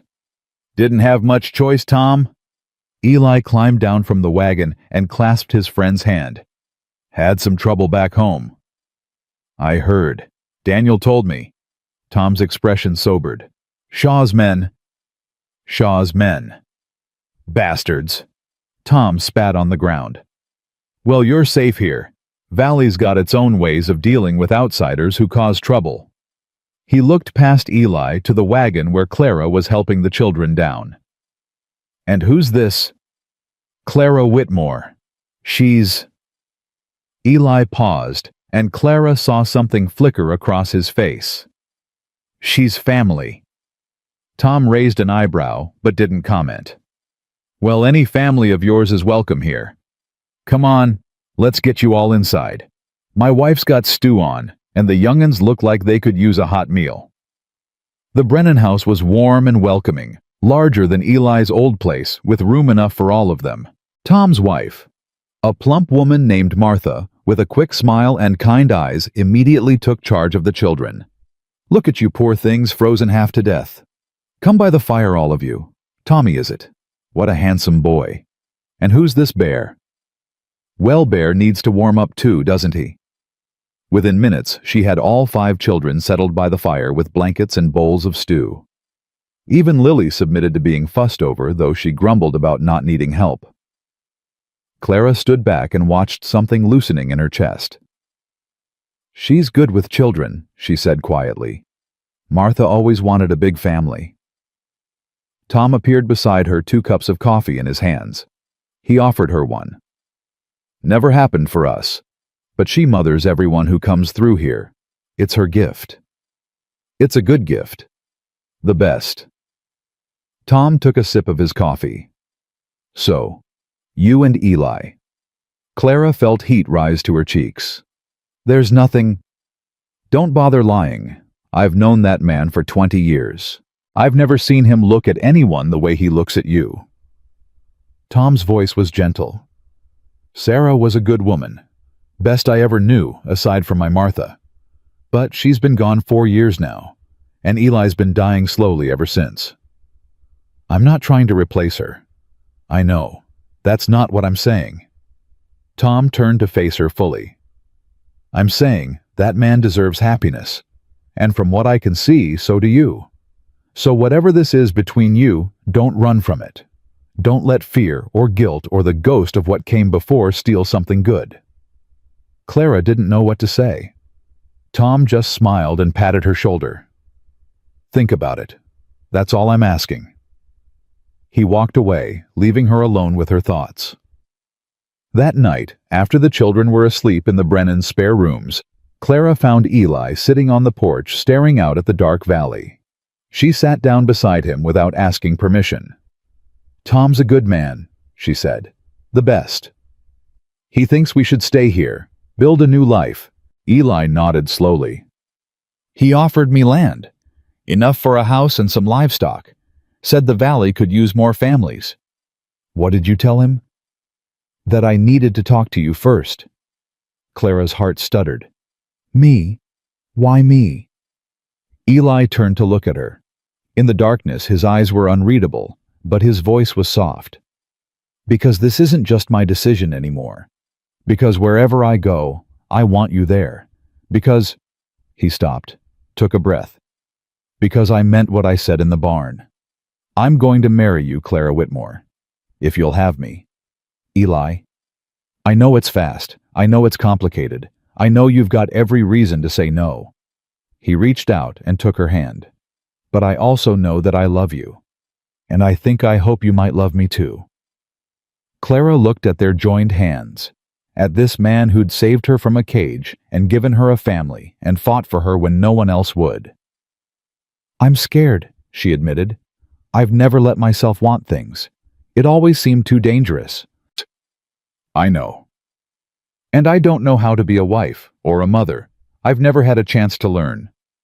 Neither did I. Sarah taught me as we went. Eli squeezed her hand. We can learn together. And the children, what if they... They already love you. You know that. You've seen it.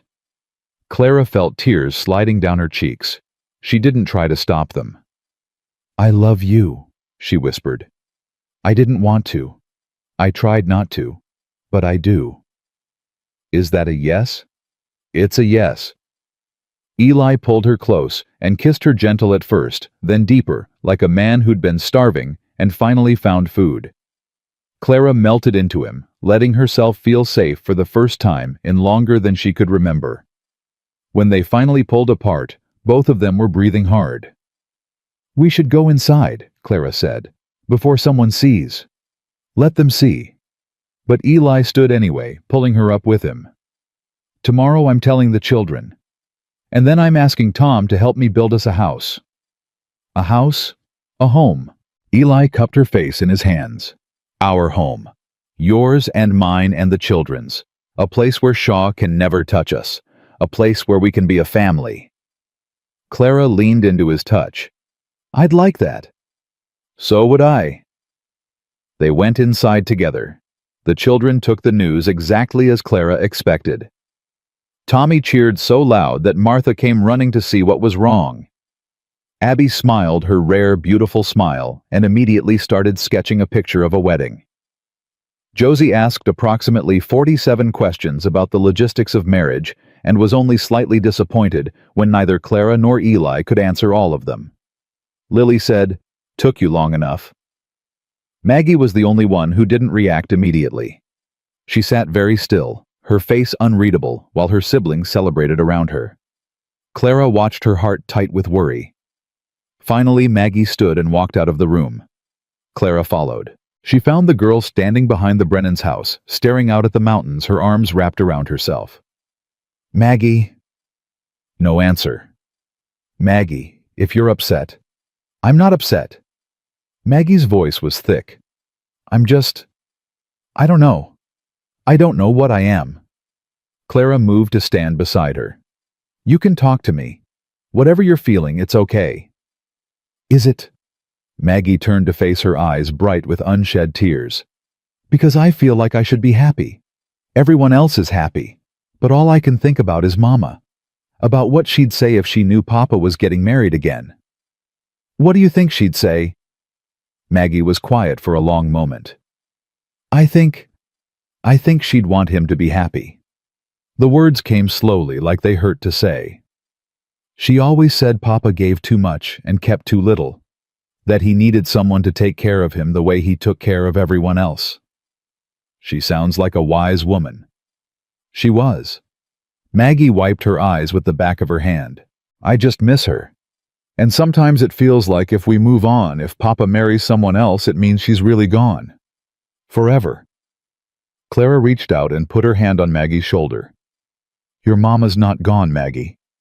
She's in you, in your siblings, in every lesson she taught you and every memory you carry. Clara's voice was gentle. Moving on doesn't mean forgetting. It means honoring what she gave you by living fully, by being happy, by letting yourself love again. Maggie's lower lip trembled. Do you really believe that? I do, because that's what my mama would want for me too. For a moment, Maggie just stood there. Then she stepped forward and wrapped her arms around Clara, burying her face in her shoulder. I'm glad Papa found you, she whispered. I didn't want to be, but I am. Clara held her tight. I'm glad too, sweetheart. I'm so glad too. They stayed like that for a long time, two girls who'd lost their mothers holding each other in the cold mountain air. When they finally went back inside, Maggie's eyes were red, but her smile was real. So, she said, looking at Eli, when's the wedding? Eli laughed a real laugh, the first one Clara had heard from him in weeks. Soon as I build your new mother a house to live in. That could take months. Then I better get started. The next few weeks were a blur of activity. Eli threw himself into building their new home, working alongside Tom and other men from the valley who'd come to help. The structure went up faster than Clara expected, a sturdy log cabin with a stone fireplace, 4 bedrooms, a kitchen, and a porch that looked out over the valley. Clara worked too, helping Martha with cooking and cleaning, learning the rhythms of valley life. The children adapted quickly, making friends with other families, exploring their new surroundings with the boundless energy of youth. Even Lily seemed happier here, less defensive, less determined to prove she wasn't scared of anything. I like it, she announced one evening, sitting on the unfinished porch with Clara. It's quieter than home, but good quiet, not scary quiet. I know what you mean. And there's a creek. Tommy found a frog in it yesterday. He wanted to keep it, but Maggie said no. Maggie's right. Frogs belong in creeks. That's what she said. Lily picked at a splinter in the wood. Miss Clara. Yeah. Are you going to be different when you're our mama for real? Clara considered the question. Different how? I don't know. Some people change when things become official. They get stricter, or meaner, or they stop trying so hard. Lily's voice was carefully casual. I was just wondering. Clara reached over and put her arm around the girl. I'm not going to be different. I'm going to love you the same way I love you now. I'm going to worry about you and scold you and be proud of you and hold you when you're sad. She squeezed Lily's shoulder. The only thing that's going to change is my name, and maybe where I sleep. Lily leaned into her. Okay. Okay. Okay. She was quiet for a moment. Then, I'm still not scared of anything, though. Clara smiled. I know, sweetheart. I know. 3 weeks later, the house was finished. Clara stood in the main room, surrounded by Eli and the children, looking at the life they were about to begin.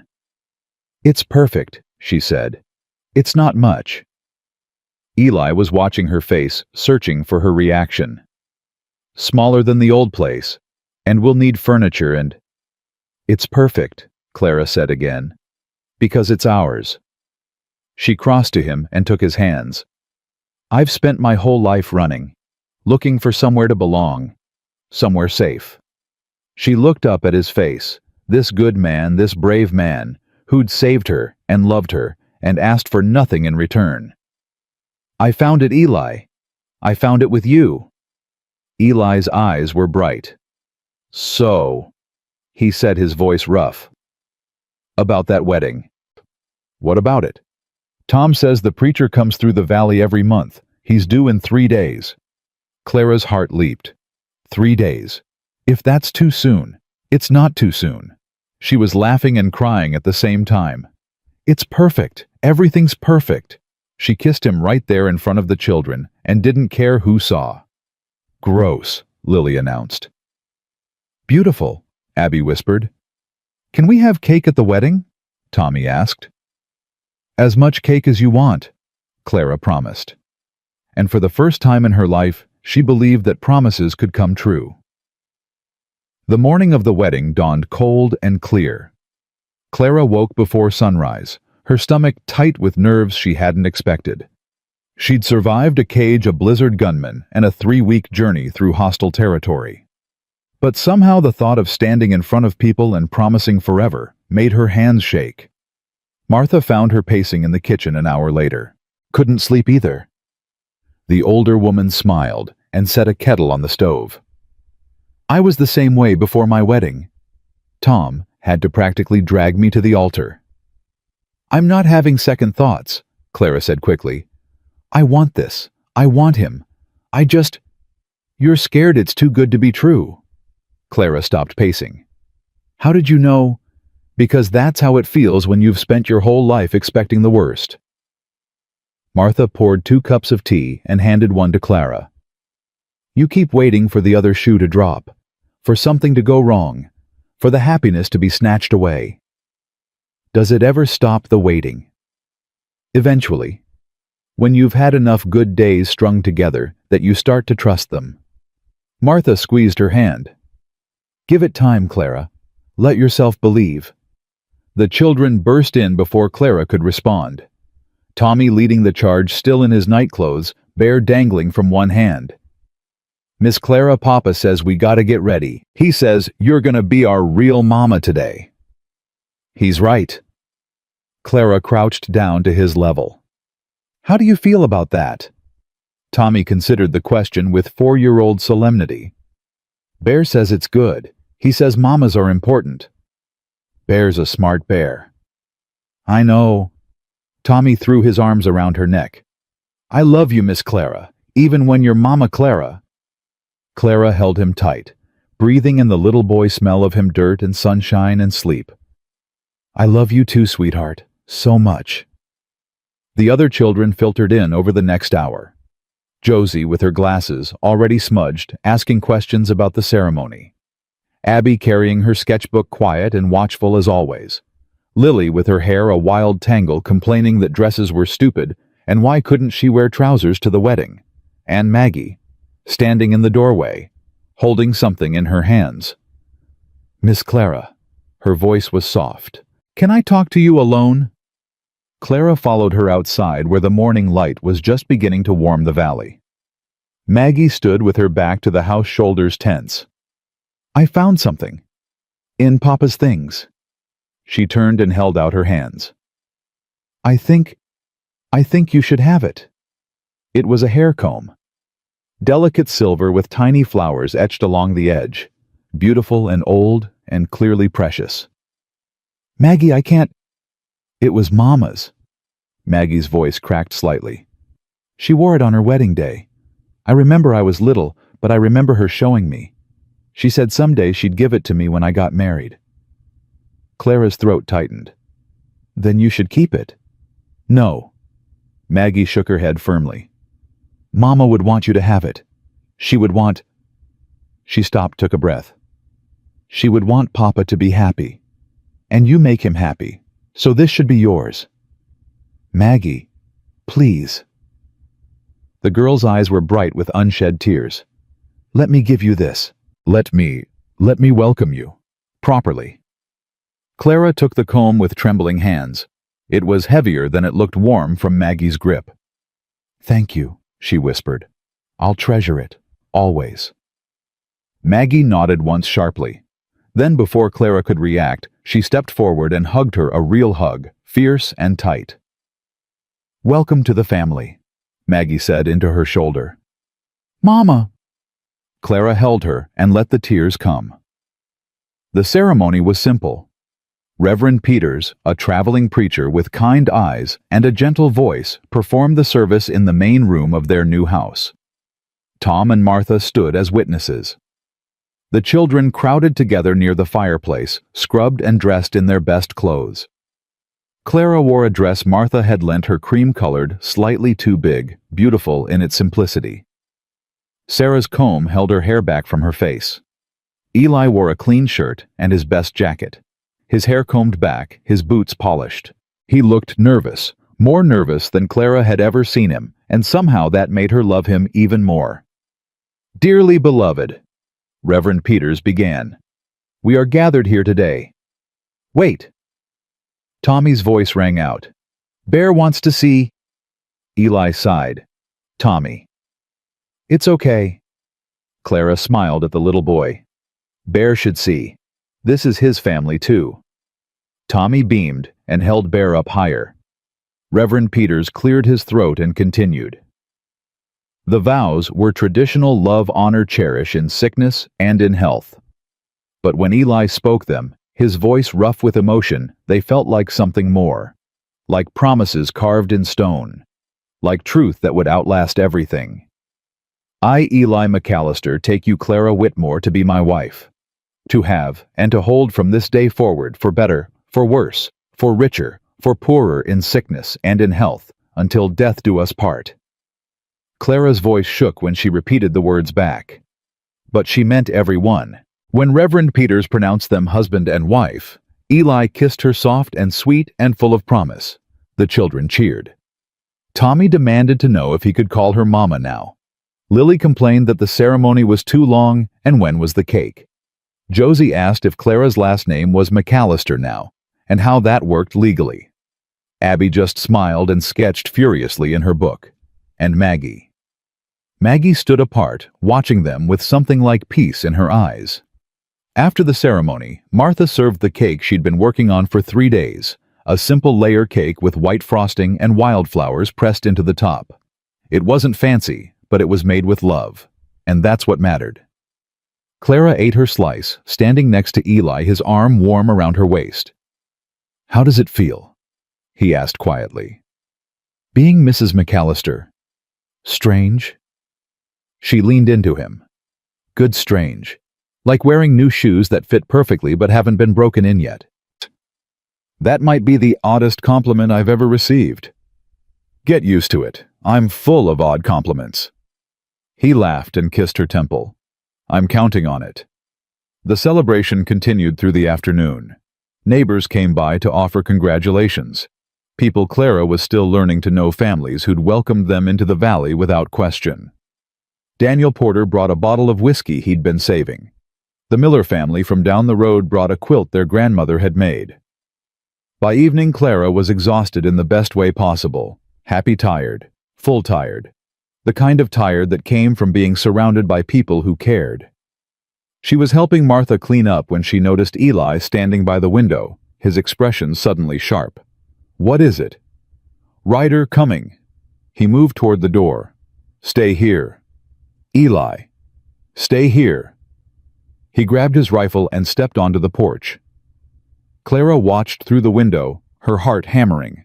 The rider was coming fast, too fast for a social call. She could see dust rising behind the horse even in the fading light. It was Daniel Porter, riding like the devil himself was chasing him. He pulled up hard in front of the house, his horse lathered and heaving. "Eli, we've got trouble." "What kind?" "The Shaw kind." Daniel's face was grim. "Got word from Miller's Crossing. A group of men came through this morning. 8 of them, armed, asking about a wagon with a man, a woman, and 5 children. Clara's blood turned to ice. "They know we're here," Eli said flatly. "They know you're in the valley. Don't know exactly where yet. The folks at Miller's Crossing played dumb, but it's only a matter of time." Daniel looked past Eli to where Clara stood in the doorway. "Ma'am, I'm sorry to bring this news on your wedding day. How long do we have? Clara's voice was steadier than she felt. Hours. Maybe less if they're pushing hard. Eli was already moving. Tom, I need you to take Clara and the children to the caves, the ones we talked about. Eli, no. Clara grabbed his arm. I'm not running. Not again. This isn't running. This is keeping you safe while we deal with Shaw's men. While we deal with them, you and what army? He's got one. Daniel stepped forward. Valley's been preparing since we heard about you. 20 men armed and ready, more if we need them. We don't take kindly to outsiders threatening our people. Your people, Clara repeated. We've only been here 3 weeks. You married one of us today. That makes you ours. Daniel's expression was fierce. Shaw wants a fight. We'll give him one. Clara looked at Eli, at the set of his jaw and the steel in his eyes, at the man who'd saved her and married her and promised her forever. I'm not hiding in a cave while you risk your life, she said quietly. That's not how this works. Clara. No. She stepped closer. You told me we were in this together. You told me I wasn't alone anymore. Did you mean it? Of course I meant it. Then let me stand with you. Eli's hands curled into fists. She could see the war on his face, the need to protect her battling with the knowledge that she was right. The children, he said finally. They go to the caves. That's not negotiable. Agreed. Clara turned to Maggie, who'd appeared in the doorway. Maggie, take your brothers and sisters to the caves with Tom. Keep them safe. But this isn't up for debate. Clara's voice was firm. Your job is to protect them. Can you do that? Maggie's chin came up. Yes, ma'am. Good. Go. Now.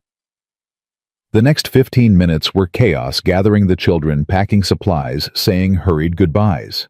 Tommy didn't understand why he had to leave. Lily wanted to stay and fight.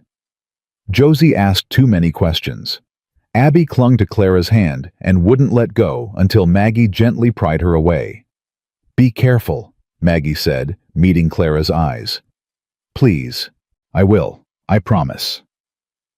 Then they were gone, disappearing into the darkness, with Tom leading the way. Clara turned to find Eli loading rifles. You know how to use one of these, he said. It wasn't a question. You taught me. I taught you to shoot at tin cans. This is different. I know. Clara took the rifle he offered. But I'd rather die fighting than live running. Eli looked at her for a long moment. Then he nodded once and handed her a box of ammunition. Stay close to me. Don't take risks. And if things go bad, they won't. If they do, he continued, you run. You find the children and you take them as far from here as you can. Don't look back. Eli. Promise me, Clara. Promise me that if I fall, you'll keep them safe. She wanted to argue. Wanted to tell him that she wouldn't survive losing him, that the thought of running again made her want to scream. But she looked into his eyes and saw the truth there. He needed this. Needed to know that his children would be protected no matter what. I promise, she whispered. He kissed her hard and desperate and full of everything they didn't have time to say. I love you, Mrs. McAllister. I love you too. Then there was no more time for words. Daniel's men had positioned themselves around the valley's entrance, the same pass that Eli and Clara had come through 3 weeks ago. It was the only way in that wouldn't take days of hard mountain travel, and Shaw's men would have to come through it. Clara crouched beside Eli behind a rocky outcrop, her rifle cold and heavy in her hands. Around them the valley men waited in tense silence. How do we know they're coming tonight? She asked quietly. We don't. Daniel's voice came from nearby. But Shaw's type don't like waiting. They'll want to hit us before we're ready. Too late for that. Let's hope they don't know it. The minutes stretched into hours. Clara's legs cramped. Her fingers went numb from the cold. Eli's warmth beside her was the only thing keeping her grounded. She thought about the children safe in the caves with Tom, thought about Maggie's fierce face and Tommy's confused tears, and Lily's brave, "I ain't scared." Thought about the life they were building here, the home they'd made, the future they'd dared to imagine. She wasn't going to let Shaw take that away. The riders came just after midnight. Clara heard them before she saw them. Hoofbeats echoing off the canyon walls, muffled voices carrying in the still night air. 8 men just like Daniel had said. Armed and dangerous, and hunting. "Hold," Daniel murmured. "Let them get closer." Clara's heart was pounding so hard she was sure everyone could hear it. Her hands were sweating despite the cold. The rifle felt alien and awkward in her grip. Eli's hand found hers in the darkness and squeezed once. The riders entered the pass. "Now!" Daniel shouted. The night exploded. Gunfire from every direction. Men shouting, horses screaming. Clara couldn't tell what was happening, couldn't separate the chaos into anything that made sense. She saw muzzle flashes in the darkness, saw figures falling, saw one of the riders break through the line and charge straight toward her position. "Clara, get down!" Eli's voice sharp with fear. But Clara didn't get down. She raised her rifle, sighted along the barrel the way Eli had taught her, and fired. The rider jerked and tumbled from his horse. She'd hit him. She'd actually hit him. No time to process. Another rider was coming, and another. Clara fired again, missed, fired again. The rider's horse went down, throwing him into the dirt. Then Eli was beside her, his rifle speaking in quick, controlled bursts. Daniel was shouting orders. The valley men were closing in, and suddenly, impossibly, it was over. The remaining riders, 4 of them, threw down their weapons and raised their hands. The others were on the ground, dead or wounded. Clara lowered her rifle and realized she was shaking. "It's done," Eli said, his arm coming around her shoulders. "It's done, Clara. We won." But Clara was staring at the riders who'd surrendered, at one man in particular. He was dismounting slowly, his hands raised, his face twisted with fury, even in defeat. Marcus Shaw. He looked older than Clara remembered, harder. The scar she'd given him stood out white and ugly against his skin. "Hello, Clara." His voice was a rasp. "Miss me?" "Shut up." Daniel stepped forward, rifle aimed at Marcus's chest. "You're under arrest, all of you." "Under whose authority?" "Mine." Daniel's voice was cold. "This is Pine Valley. You've got no power here." "My brother." "Your brother's dead." Marcus froze. "What?" "Got word 3 days ago. Victor Shaw was killed in a mining accident, some kind of explosion." Daniel smiled grimly. Seems like God's got a sense of justice after all. Clara felt the world tilt. Victor Shaw was dead. The man who'd haunted her nightmares, who'd owned her labor, who'd sent men to drag her back dead. "You're lying," Marcus snarled. "Check for yourself. Oh wait, you can't, because you're going to be locked up for a very long time." Daniel gestured to his men. "Take them, all of them. We'll figure out what to do with them in the morning." As they led Marcus away, he twisted to look at Clara one last time. "This isn't over," he spat. "You think you've won? You've got nothing. You're nothing. Just a piece of trash that's enough." Eli stepped between them, blocking Marcus from Clara's view. "Get him out of here." Daniel's men dragged Marcus into the darkness, and just like that it was over. Clara stood very still, trying to make her brain understand what had just happened. Shaw was dead. Marcus was captured. The threat that had been hanging over her for months, years, really was gone. She was free. Actually, truly free. "Clara!" Eli's voice was gentle.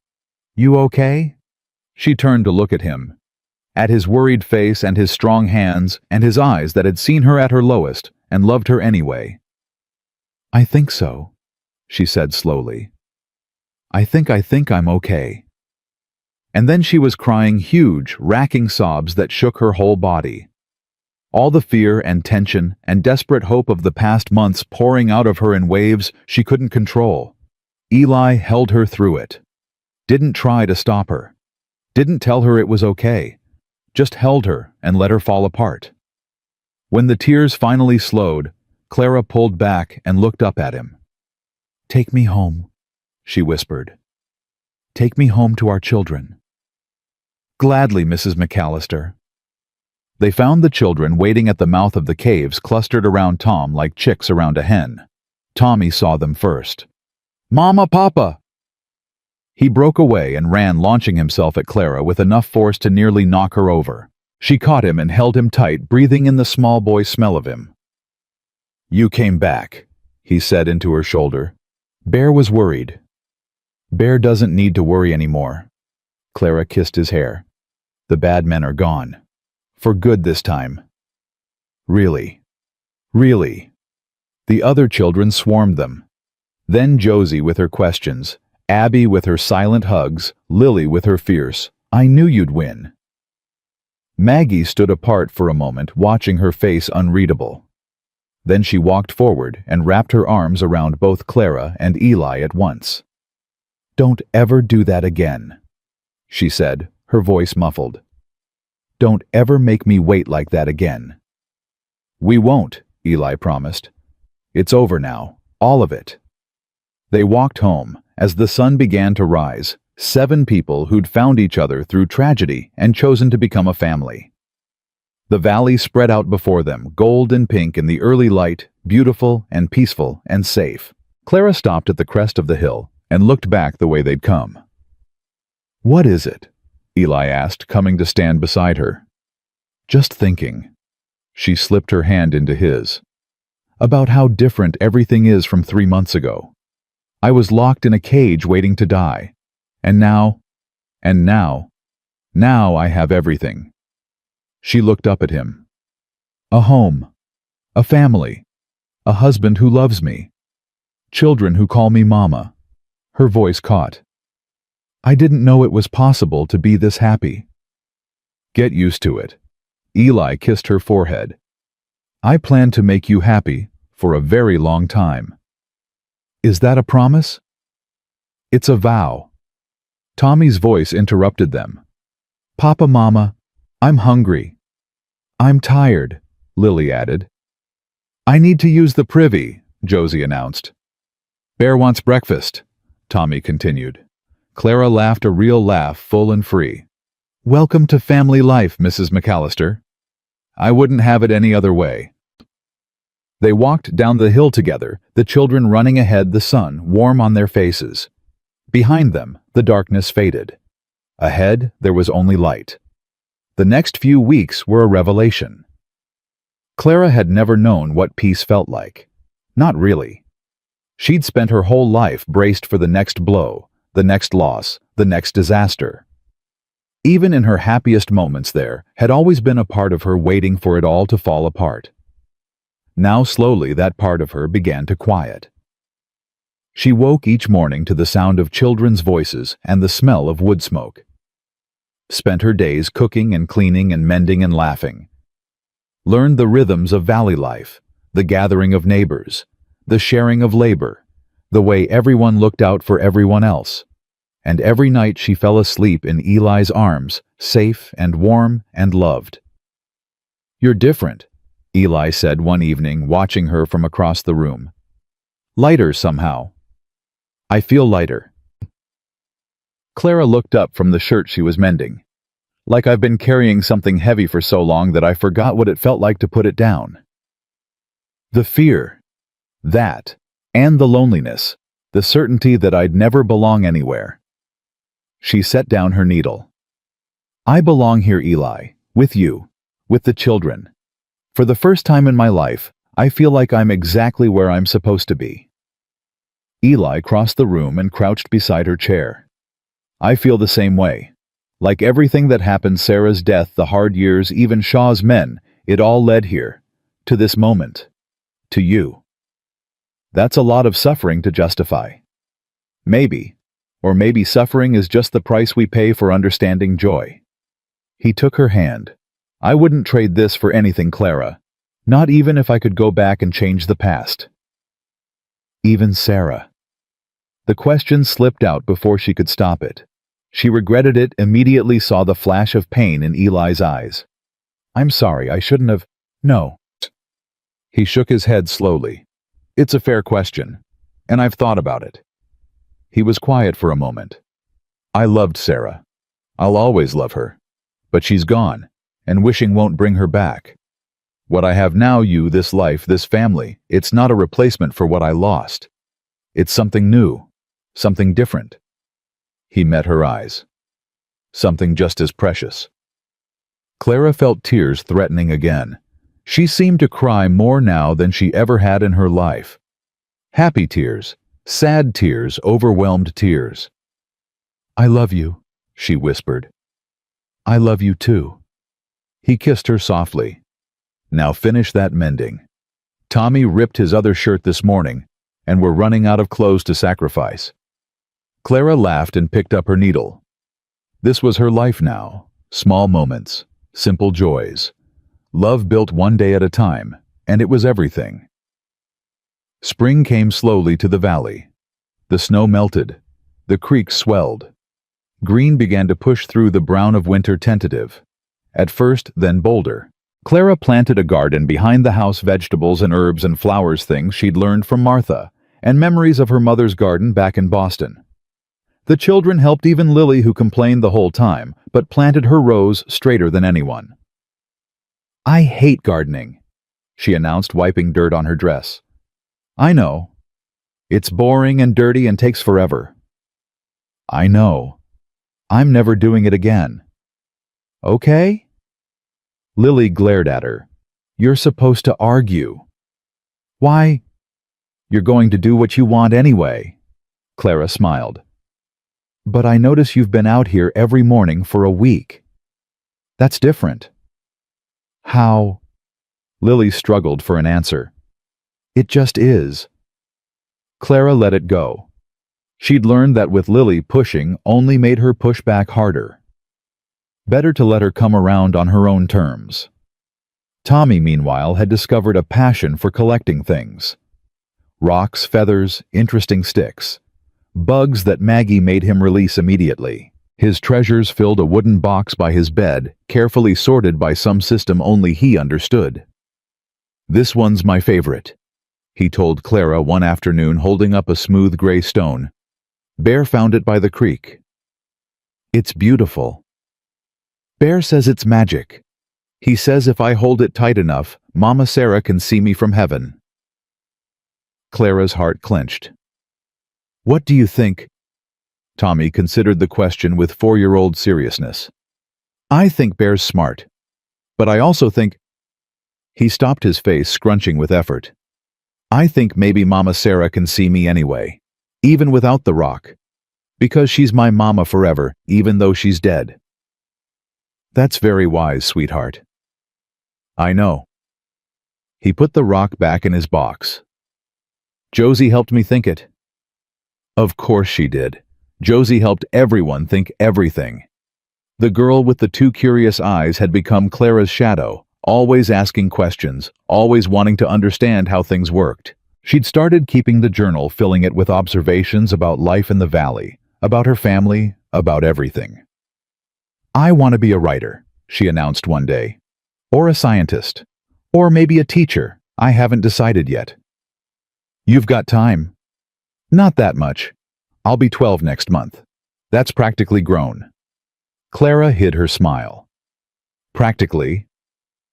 Papa says girls can be anything they want now. Is that true? It's getting truer every day. Clara put her arm around Josie's shoulders. And even if the world doesn't think so, your papa and I do. You can be anything you want, Josie McAllister. Anything at all. Josie beamed. Abby was harder to reach. She'd always been quiet, but lately she'd been even more withdrawn, spending hours in her corner with her sketchbook, barely speaking at meals. Clara waited. Watched. Let Abby come to her in her own time. It happened on a rainy afternoon in late April. Clara was sitting by the fire, mending yet another of Tommy's shirts, when Abby appeared beside her. She didn't say anything, just held out her sketchbook. Clara took it and opened to the page Abby had marked. It was a drawing, simple but powerful. Two figures standing together, a tall woman with dark hair and a smaller woman with lighter hair. Below them, carefully lettered, "My two mamas." Clara's vision blurred with tears. "It's not very good," Abby said quietly. "I'm still learning. It's beautiful." Clara pulled the girl into her arms. "It's the most beautiful thing I've ever seen." Abby hugged her back tight and desperate, the way she'd been wanting to for months, but hadn't known how to ask for. "I miss her," Abby whispered. "Mama Sarah, I miss her so much." "I know, sweetheart, I know. But I love you too. Is that okay? To love both?" "That's more than okay." Clara stroked her hair. "That's exactly how it should be." They stayed like that for a long time, holding each other while the rain fell outside, and Maggie watched from the doorway, a small smile on her face. Summer came to Pine Valley like a gift. The garden Clara had planted burst into life, tomatoes and beans and squash, climbing their stakes, herbs filling the air with fragrance, flowers nodding in the warm breeze. The children spent their days running wild through the valley, coming home sunburned and grass-stained and happy in ways Clara had never seen them before. She watched them from the porch one evening, Eli beside her, and felt something she couldn't quite name. "What are you thinking?" Eli asked. "That I don't deserve this?" "Clara, I know. You're going to tell me I do, that I've earned it, that happiness isn't something you have to deserve." She turned to look at him. "But sometimes I still can't believe it's real, that I get to have this life, this family, you." "It's real." Eli took her hand. "And you're stuck with it. With us. For good. Promise." "I already promised. On our wedding day. Remember?" "I remember." Clara leaned into him. "I just like hearing you say it." They sat together in comfortable silence, watching the sun sink behind the mountains. Tommy's laughter drifted up from the creek where he and Lily were catching frogs. Josie's voice carried from inside the house, reading aloud to Abby from some book of poetry. Maggie was in the garden, checking on the vegetables she'd planted herself, her movements careful and proud. This was Clara's life now. This was her family. This was home. And it was about to get bigger. She'd suspected for a few weeks. The tiredness, the queasiness in the mornings, the way certain smells suddenly made her stomach turn. She'd been a girl when her mother was pregnant with her youngest sibling, but she remembered the signs. She hadn't told Eli yet. Hadn't told anyone. Some part of her was still afraid to believe it, afraid that saying the words out loud would somehow make them not true. But Martha had noticed. "How far along do you reckon?" the older woman asked one afternoon, finding Clara sitting behind the house, with her hand pressed to her stomach. Clara startled. "How did you—" "I've seen enough pregnant women to know the signs." Martha sat down beside her. "You've been avoiding the bacon at breakfast. Can't stand the smell of Tom's pipe anymore. And you've got that look." "What look?" "The look of a woman who's carrying new life and hasn't quite figured out how to feel about it." Martha's voice was gentle. "How do you feel about it, Clara?" Clara was quiet for a long moment. "Scared," she admitted finally. "Happy. Overwhelmed. Scared again." She laughed shakily. "Mostly scared. That's normal." "Is it? I've never done this before.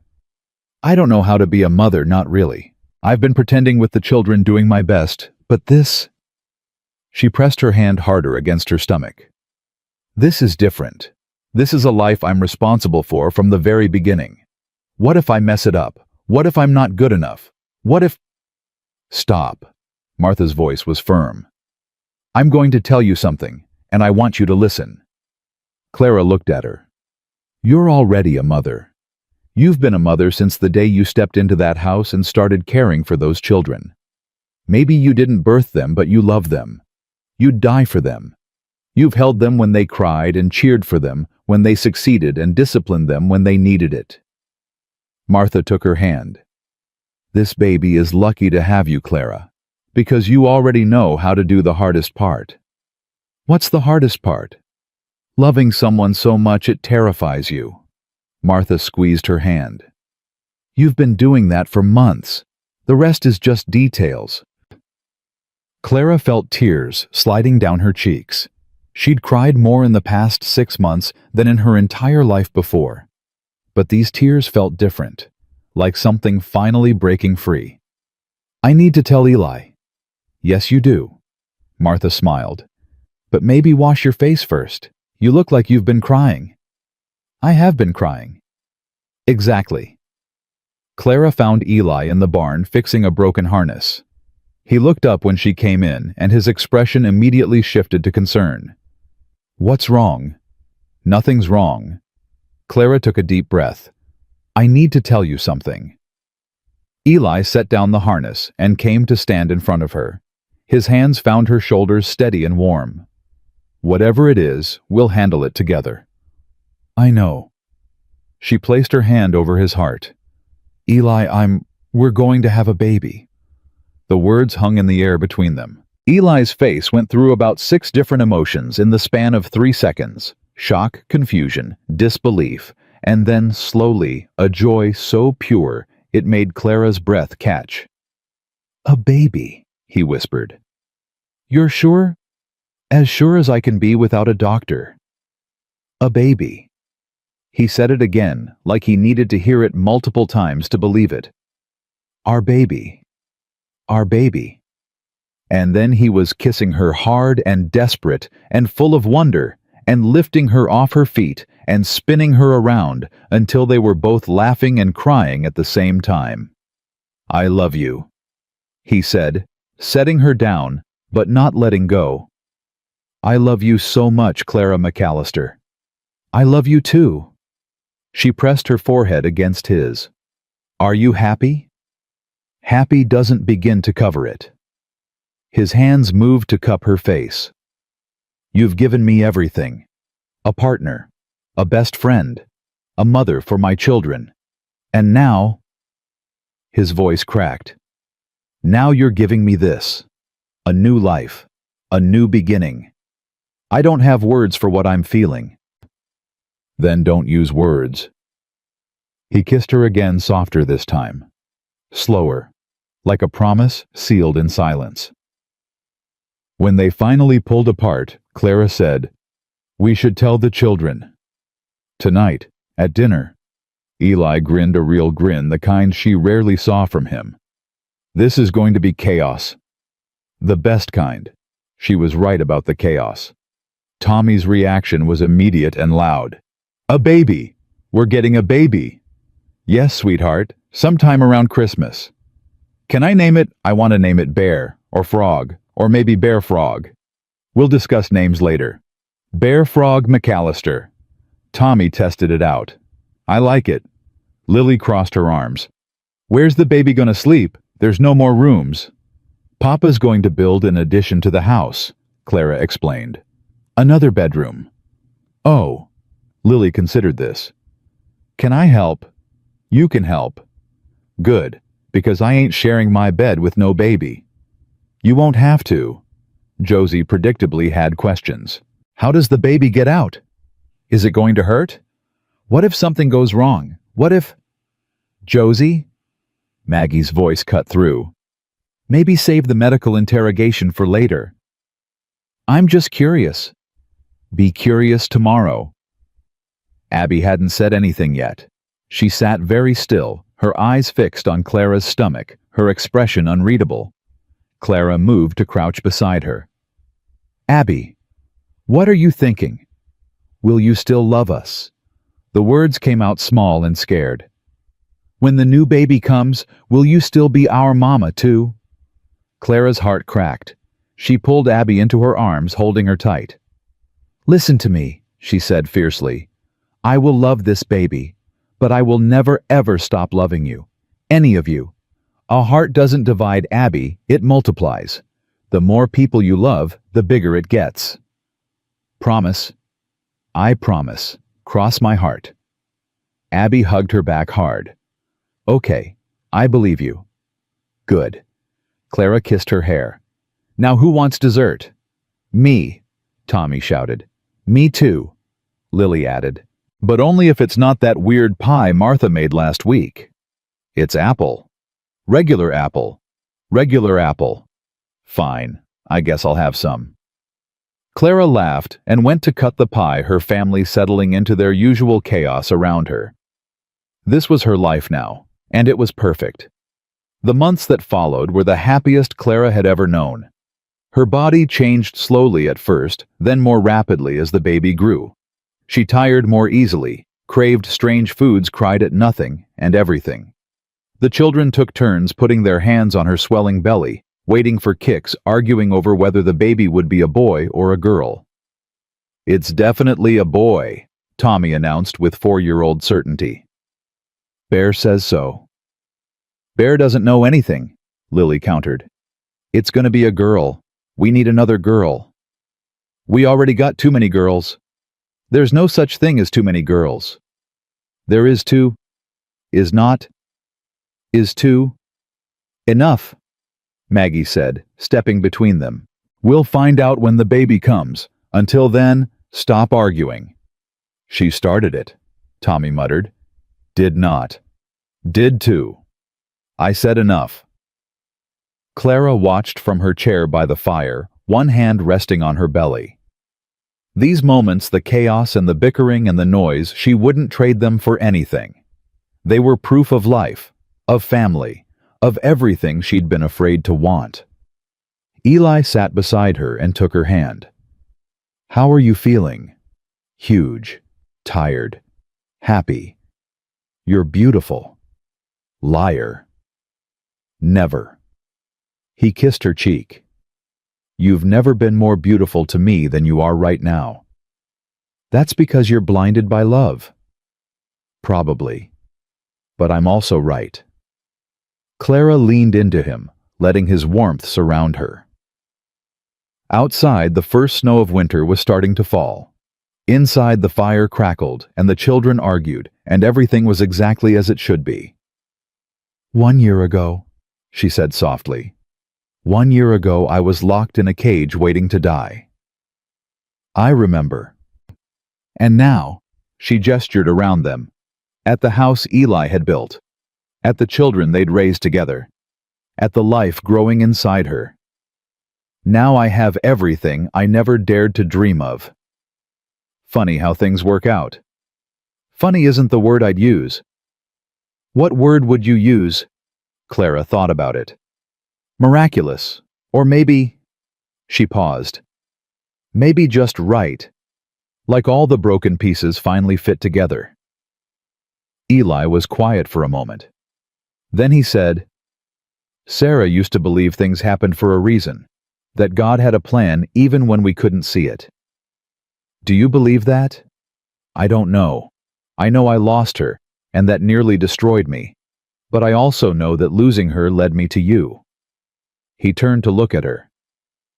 If I hadn't been broken, if I hadn't been desperate, maybe I would have ridden right past that cage in Bitter Creek. Maybe I would have told myself it wasn't my problem. But you didn't. No, I didn't. Because somewhere in all that pain, Sarah taught me that kindness matters, that we're supposed to help each other. His voice roughened. She saved you, Clara. Through me. Does that make sense? Clara felt tears threatening again. It makes perfect sense. Good. He pulled her closer. Because I'm not eloquent. I can't say things pretty like you deserve. All I can do is love you the best I know how. That's more than enough. Clara kissed him softly. That's everything. The baby came 3 days before Christmas. Clara woke in the dark hours of the morning with a pain that started low in her back and spread through her whole body. She'd been warned about this. Martha had talked her through what to expect, but nothing could have prepared her for the reality. Eli. She shook his shoulder. Eli, it's time.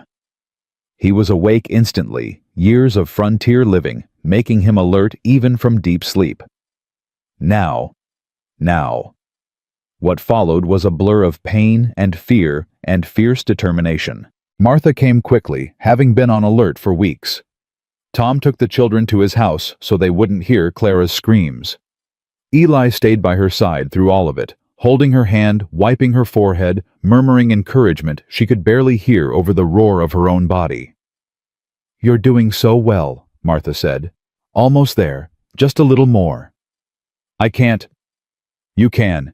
You're the strongest woman I know, Clara McAllister. You survived a cage and a blizzard and gunmen and everything else. You can do this." Clara gritted her teeth and pushed, and pushed, and pushed. And then finally, miraculously, a thin, high wail split the air. "A girl," Martha announced, tears streaming down her face. "A beautiful, perfect girl." Clara reached for her daughter with trembling arms. The baby was small and red, and wrinkled her fists waving in the cold air, her cry demanding and strong. "Hello," Clara whispered. "Hello, little one. I've been waiting for you." Eli leaned over them both, his face wet with tears he wasn't trying to hide. "She's perfect," he said. "She's absolutely perfect. She needs a name." They'd discussed this for months, debating options, discarding suggestions, never quite settling on anything. But now, looking at her daughter's face, Clara knew. "Hope," she said. "Her name is Hope." Eli caught his breath. Sarah's ring. The word engraved inside. "I know." Clara touched the baby's cheek. "It seemed right. After everything we've been through. After everything we've survived." She looked up at him. "She's our hope, Eli. For the future. For everything that comes next." Eli kissed her forehead, then the baby's. "Hope McAllister. It's perfect." "It is."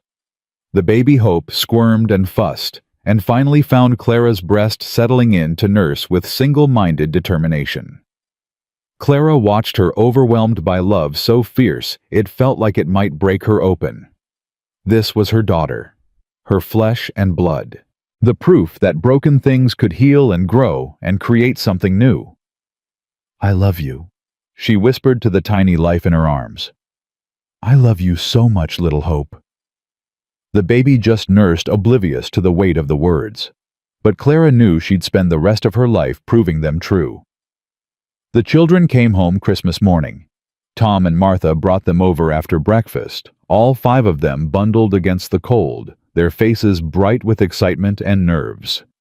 "Is the baby here?" Tommy demanded. "Did it come? Can we see?" "Shh," Maggie said, though she looked just as eager. "Mama might be sleeping." "I'm awake." Clara's voice came from the bedroom. "Come in, all of you." They filed in like a small army.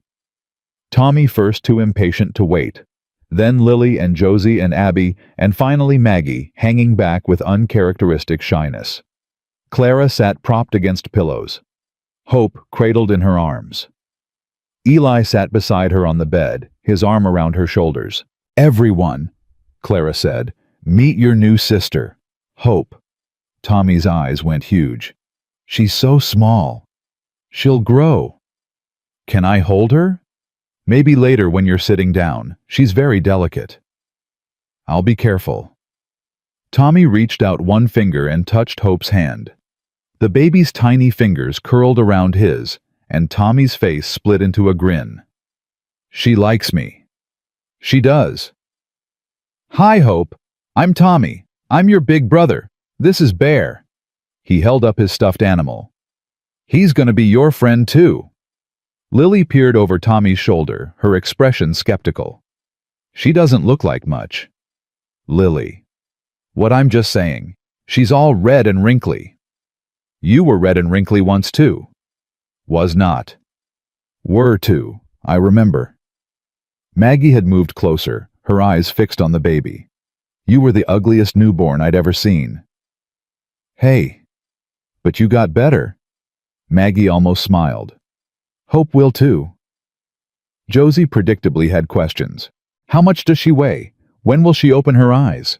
Why is her head shaped like that? Is that normal? Should we... Josie, Clara laughed weakly. One question at a time, and yes, everything's normal. Abby hadn't said anything yet. She stood at the edge of the group clutching her sketchbook, her eyes moving between Clara's face and the baby's. Abby, Clara held out her hand. Come closer. It's okay. Abby approached slowly. When she reached the bed, Clara shifted Hope in her arms. Would you like to hold her? Abby's eyes went wide. Really? Really? Sit here. Clara patted the bed beside her. Support her head. That's it. Perfect. Abby held her new sister with exquisite care, her whole body tense with concentration. Hope squirmed for a moment, then settled her tiny face peaceful. She's warm, Abby whispered. And soft. She is. She smells good. She does. Abby looked up at Clara, and there were tears in her eyes. Thank you. For letting me hold her. For everything. You don't have to thank me, sweetheart. You're her sister. She's part of you now, just like you're part of me. Abby nodded, too emotional to speak. Maggie stepped forward to take the baby next. She held Hope with practiced ease. She'd helped care for Tommy when he was born, Clara remembered. This wasn't new to her.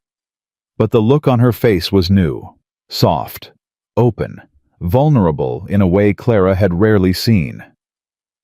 Hey, little one, Maggie murmured to her sister. I'm Maggie. I'm gonna look out for you. Okay? That's what big sisters do. Hope made a small sound, not quite a cry, not quite a coo, and Maggie smiled. Yeah, she said. I thought you'd agree. The rest of the day passed in a warm blur. The children took turns holding Hope, fighting over who got to sit closest to her, arguing about who she looked like and what her first word would be. Tom and Martha brought over Christmas dinner, and they all ate together in the crowded bedroom, making messes and telling stories and laughing at nothing in particular. By evening, the younger children had been put to bed in the Brennan's house to give Clara and the baby some peace. Maggie stayed, insisting she could help if Hope woke in the night. Eli tried to convince her to go rest, but she refused. I want to be here, she said simply. This is where I belong. So the four of them, Clara, Eli, Maggie, and Hope, settled in for the night.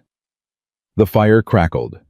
The wind howled outside, and inside, wrapped in warmth and love, a new family began. This time last year, Eli said softly, I was breaking you out of a cage. I remember. I didn't know what I was doing. Didn't know if I was making things better or worse. I just knew I couldn't walk away. I'm glad you didn't. So am I. He looked at Hope sleeping peacefully in Clara's arms. Look what we've built, Clara. Look what we've become. Clara looked at the baby she was holding, at the stepdaughter dozing in the chair by the fire, at the man she loved more than she'd ever thought possible. It's everything, she said. It's more than everything. It's just the beginning. Is that a promise? Eli leaned over and kissed her soft and sweet and full of future. That's a vow. 2 years passed. They were good years. Hard sometimes the way frontier life always was, but good. Hope grew from a red-faced newborn into a sturdy toddler with her father's dark hair and her mother's determined jaw. She took her first steps. At 10 months, said her first word at 11, and had been running and talking nonstop ever since. Tommy appointed himself her official protector, following her everywhere, making sure she didn't eat bugs, or fall into the creek, or do any of the other dangerous things toddlers seemed compelled to do. She tried to catch a bee today, he reported to Clara one afternoon. I stopped her. Bees are mean. That was very responsible of you, Tommy. I know. Bear says I'm the best big brother ever. Bear's right. Lily remained Lily, fierce and stubborn, and convinced she wasn't scared of anything. But Clara had noticed a softening in her lately, especially around Hope. She'd caught Lily singing to the baby when she thought no one was listening. When confronted, Lily had turned bright red and claimed she was just practicing for when she learned to rope cattle. Josie had started writing stories, filling notebook after notebook with tales of adventure and romance and families who found each other against all odds. Clara recognized pieces of their own story in her words and felt proud. Abby's art had grown more sophisticated, her sketches becoming real portraits, real landscapes, real attempts to capture the world as she saw it. She'd started selling some of her work to neighbors and travelers passing through, earning her own money for the first time. And Maggie had grown into a young woman. At 16, she was being courted by Daniel Porter's younger brother, a quiet young man named James, who looked at her like she'd hung the moon. Clara watched them walk together by the creek, sometimes hands almost but not quite touching, and remembered what it felt like to fall in love for the first time. "She's too young," Eli grumbled one evening watching them from the porch. "She's the same age you were when you met Sarah." That was different. How? Eli couldn't come up with an answer. Clara smiled and took his hand. "She'll be okay. We raised her well." "You raised her well? These past 2 years, Clara, I don't know what we would have done without you." "You would have been fine." "No, we wouldn't have." Eli turned to face her. "I was drowning when you came into our lives. I didn't know it, couldn't see it, but I was going under. You saved me, Clara. You saved all of us. You saved me first. Maybe we saved each other." "Maybe." Clara leaned into him. "Does it matter?" "No, I guess it doesn't." They sat together in comfortable silence, watching the sun set over the valley. Hope's laughter drifted up from the yard where she was chasing chickens with Tommy. Maggie and James had wandered out of sight around the bend in the creek. Josie was inside writing. Abby was sketching. Lily was doing God knows what, probably something dangerous. This was Clara's family. These were the people she'd been looking for her whole life. "Clara." Eli's voice was soft. "Yeah. I need to tell you something." She turned to look at him, worried by his tone. "What is it?" "I've been thinking about the day I found you, about that cage in Bitter Creek, about everything that's happened since." He paused. "And I realized I never properly thanked you." "Thanked me for what?" "For staying, for fighting, for choosing us when you could have run." His eyes met hers.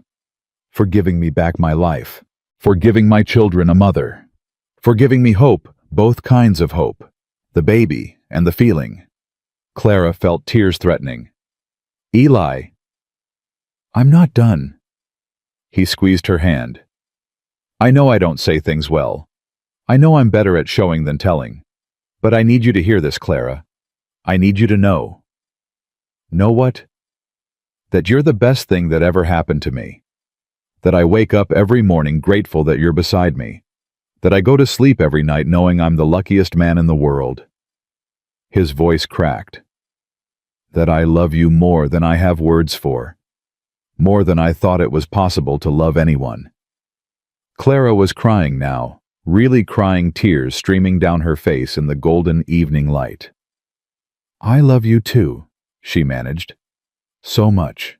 More than I ever." "I know." He kissed her softly. "I know." They held each other as the sun sank below the mountains, painting the sky in shades of gold and pink and purple. Hope's laughter still echoed from the yard. Tommy's voice joined in, high and excited. A door slammed somewhere, Lily probably always dramatic. These were the sounds of Clara's life, the sounds of family, the sounds of home. One evening near the end of summer, Clara sat on the porch alone and let herself remember. She thought about the factory in Boston, the endless hours, the crushing work, the way she'd felt like nothing more than a machine. She thought about Victor Shaw, his cruel smile, his ownership of her body and her labor, the way he'd made her feel worthless. She thought about the cage in Bitter Creek, the iron bars, the cold, the absolute certainty that she was going to die alone and forgotten. And then she thought about Eli's face appearing through the bars, his voice cutting through the wind, his hands lifting her out of the darkness. She thought about 5 children who'd opened their hearts to a stranger, about a community that had protected her without question, about a husband who loved her more than she'd ever been loved before. She thought about Hope, her daughter, sleeping inside the house, safe and warm and completely unaware of how miraculous her existence was. And Clara understood something she hadn't before. The cage hadn't been the end of her story. It had been the beginning. Everything she'd suffered, every loss, every pain, every moment of despair had led her here. To this porch, this valley, this family, this life. It didn't make the suffering worth it exactly. Nothing could do that. But it gave it meaning, purpose, a place in the larger story of who she was becoming. She was Clara McAllister now. Wife, mother, survivor. Someone who had been broken and remade and emerged stronger than before. She was home. The door opened behind her, and Eli stepped out onto the porch. "You okay?" "Better than okay." Clara looked up at him, smiling through her tears. "I was just thinking about how far we've come. Long way from Bitter Creek. Long way from everything." She reached for his hand. "Thank you, Eli, for stopping that day, for not walking past, for seeing me when everyone else looked away. I told you before. I know. You couldn't have done anything else. It wasn't about me. It was about who you are." Clara stood and faced him. "But I'm still grateful. Every day I'm grateful." "So am I." They stood together, hand in hand, looking out at the valley they called home. The children's voices drifted from inside, arguing about something, probably nothing. Hope's babbling mixed with Tommy's laughter, Lily's protests, Josie's explanations, Abby's quiet comments, Maggie's patient mediation, the sounds of family, the sounds of life. "We should go inside," Eli said. "Sounds like Tommy's trying to convince Hope to eat something she shouldn't again." "Probably." Clara didn't move. "Just one more minute. Take all the time you need." She stood there, breathing in the evening air, feeling the warmth of Eli's hand in hers. 1 year ago, she'd been locked in a cage waiting to die. Now she was standing on the porch of her own home, surrounded by people who loved her, carrying memories of all she'd overcome. The woman in that cage, frozen and hopeless and convinced she was worthless. She felt like a stranger now. Someone Clara had known once, had been once, but wasn't anymore. She was something else now. Something stronger. Something whole. "I'm ready," she said finally. "Let's go inside." They walked into the house together, into the warmth and chaos of their family. Tommy immediately demanded that Clara settle an argument. Lily complained about something. Josie asked a question. Abby showed her a drawing. Maggie handed her the baby with a tired smile. Hope grabbed her face with chubby hands and said, "Mama," like it was the most important word in the world. Clara held her daughter close and looked around at the life she'd built. At the husband who'd saved her. At the children who'd chosen her. At the home where she finally truly belonged. From the cage to the crown, her mother used to say. From ashes to beauty. From nothing to everything that matters. She'd made it. They'd made it. And this messy, beautiful, imperfect, miraculous life, this was her happily ever after. Not a fairy tale ending. Something better. Something real. Clara Jane McAllister, who had once been nothing and no one, who had been locked in a cage and left to die, who had run and fought and survived against every odd, she was finally home. And she would never be alone again.